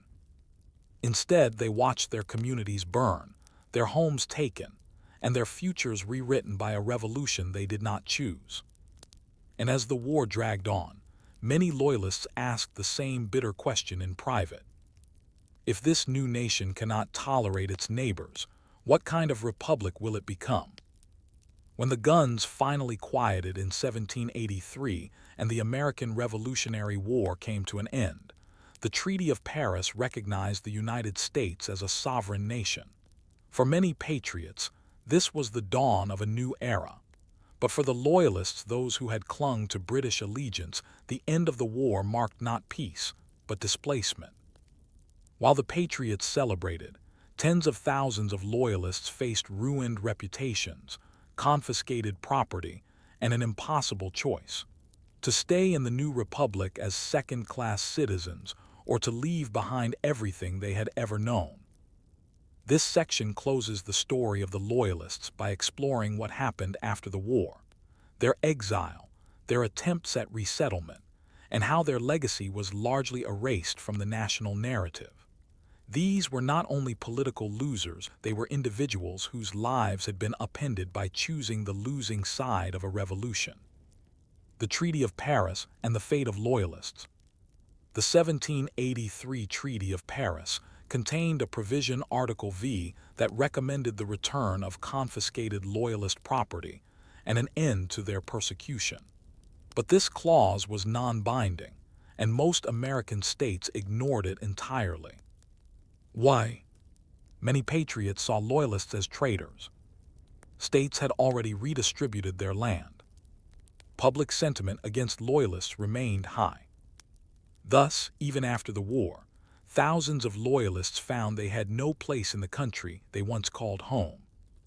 In effect, the Treaty of Paris secured independence for the United States, but not amnesty for those who had opposed it. The Loyalist Exodus. Between 60,000 and 80,000 Loyalists left the United States in the years after the war. It was one of the largest forced migrations in North American history, though rarely recognized as such. Where did they go? Canada, the most common destination. Over 30,000 Loyalists relocated to Nova Scotia, New Brunswick, created as a Loyalist colony in 1784, and Quebec. They faced bitter winters, unfamiliar land, and resistance from earlier settlers. Many were granted plots of land, food rations, and tools, but often not enough. Britain. Thousands sailed to London or other English cities. Most arrived with few possessions and faced discrimination as colonial upstarts. Many never adjusted, living on small pensions or charity. The Caribbean, particularly for loyalists from the American South. British-controlled islands like Jamaica and the Bahamas became havens. Some attempted to rebuild plantations, often using enslaved labor. East Florida and other outposts. Some settled temporarily in East Florida before it was returned to Spain. Others scattered across British colonies in Africa, India, or Bermuda. This dispersal fractured families, scattered communities, and left many exiles in permanent limbo. Black Loyalists and broken promises. Among the most tragic stories are those of the Black Loyalists, enslaved people who had escaped patriot owners to fight for the British in exchange for freedom. What became of them? Nova Scotia, around 3,000 Black Loyalists settled here. They faced harsh discrimination, broken land promises, and economic hardship. Sierra Leone. In 1792, hundreds left Nova Scotia for Freetown, where Britain hoped to establish a colony for freed slaves. Britain, a few settled in London, where they worked as servants, dockworkers, or soldiers.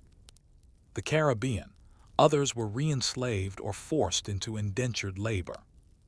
Though the British did grant freedom to many, it came at a steep cost: freedom without prosperity, and in many cases without home. Loyalist claims and compensation. The British government established a Loyalist Claims Commission to assess losses and compensate those forced into exile. Over 5,000 Loyalists submitted claims, citing lost land and property, stolen livestock and goods, interrupted businesses. Some received modest payments, but many were given far less than what they had lost. Compensation often depended on political connections, military service, documentation, which many had lost in flight. Meanwhile, patriots who had purchased confiscated Loyalist land rarely gave it back. This process created lasting resentment and a sense of abandonment among Loyalists. A new class in Canada. In British Canada, the Loyalists became founding figures. They helped establish new provinces like New Brunswick. They brought with them English law, Protestant institutions, and a deep suspicion of revolution. The Crown celebrated them with titles like United Empire Loyalists. Over time, their culture shaped Canadian identity. More conservative, more hierarchical, more deferential to British authority. Today, descendants of Loyalists in Canada proudly trace their ancestry to these exiles, a legacy nearly forgotten in the United States. Those who stayed behind. Not all Loyalists left, some tried to reintegrate. They took loyalty oaths to the new American government. They rebuilt businesses, often under suspicion. Some changed names or hid their Loyalist past. Still, they were often barred from office, excluded from juries, and mistrusted by neighbors. Their children grew up in a republic forged by a war their parents had opposed. In time, their voices were silenced not by force, but by forgetting. The erasure of Loyalist history. Why don't we hear much about Loyalists today? Winners write history. The patriot cause became the national story. Loyalists were written out as cowards, traitors, or British pawns. Loyalist papers destroyed. Many Loyalists destroyed letters, journals, or documents to protect themselves or their descendants. Assimilation and silence. Those who stayed often concealed their past. Their children blended into American society. No central monument. Unlike soldiers or founding fathers, Loyalists were not memorialized. No national day remembers them. Yet they were a third of the population. They endured exile, loss, and humiliation not always out of malice, but out of conviction. Reflections on loyalty and loss. The Loyalist story is not one of villainy, it's a story of ordinary people who valued stability over upheaval. Minority voices drowned out in the noise of revolution. Citizens who made the wrong bet on history and paid for it with everything. They remind us that revolution always has its shadows and that freedom, when hard-won, can still come at the cost of unity. Closing thought.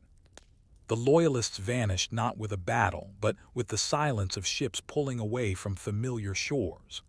Their homes were left behind, their names erased from ledgers, their beliefs consigned to footnotes. But the question they leave us is neither simple nor forgotten. What happens to a nation when it forgets a third of its people?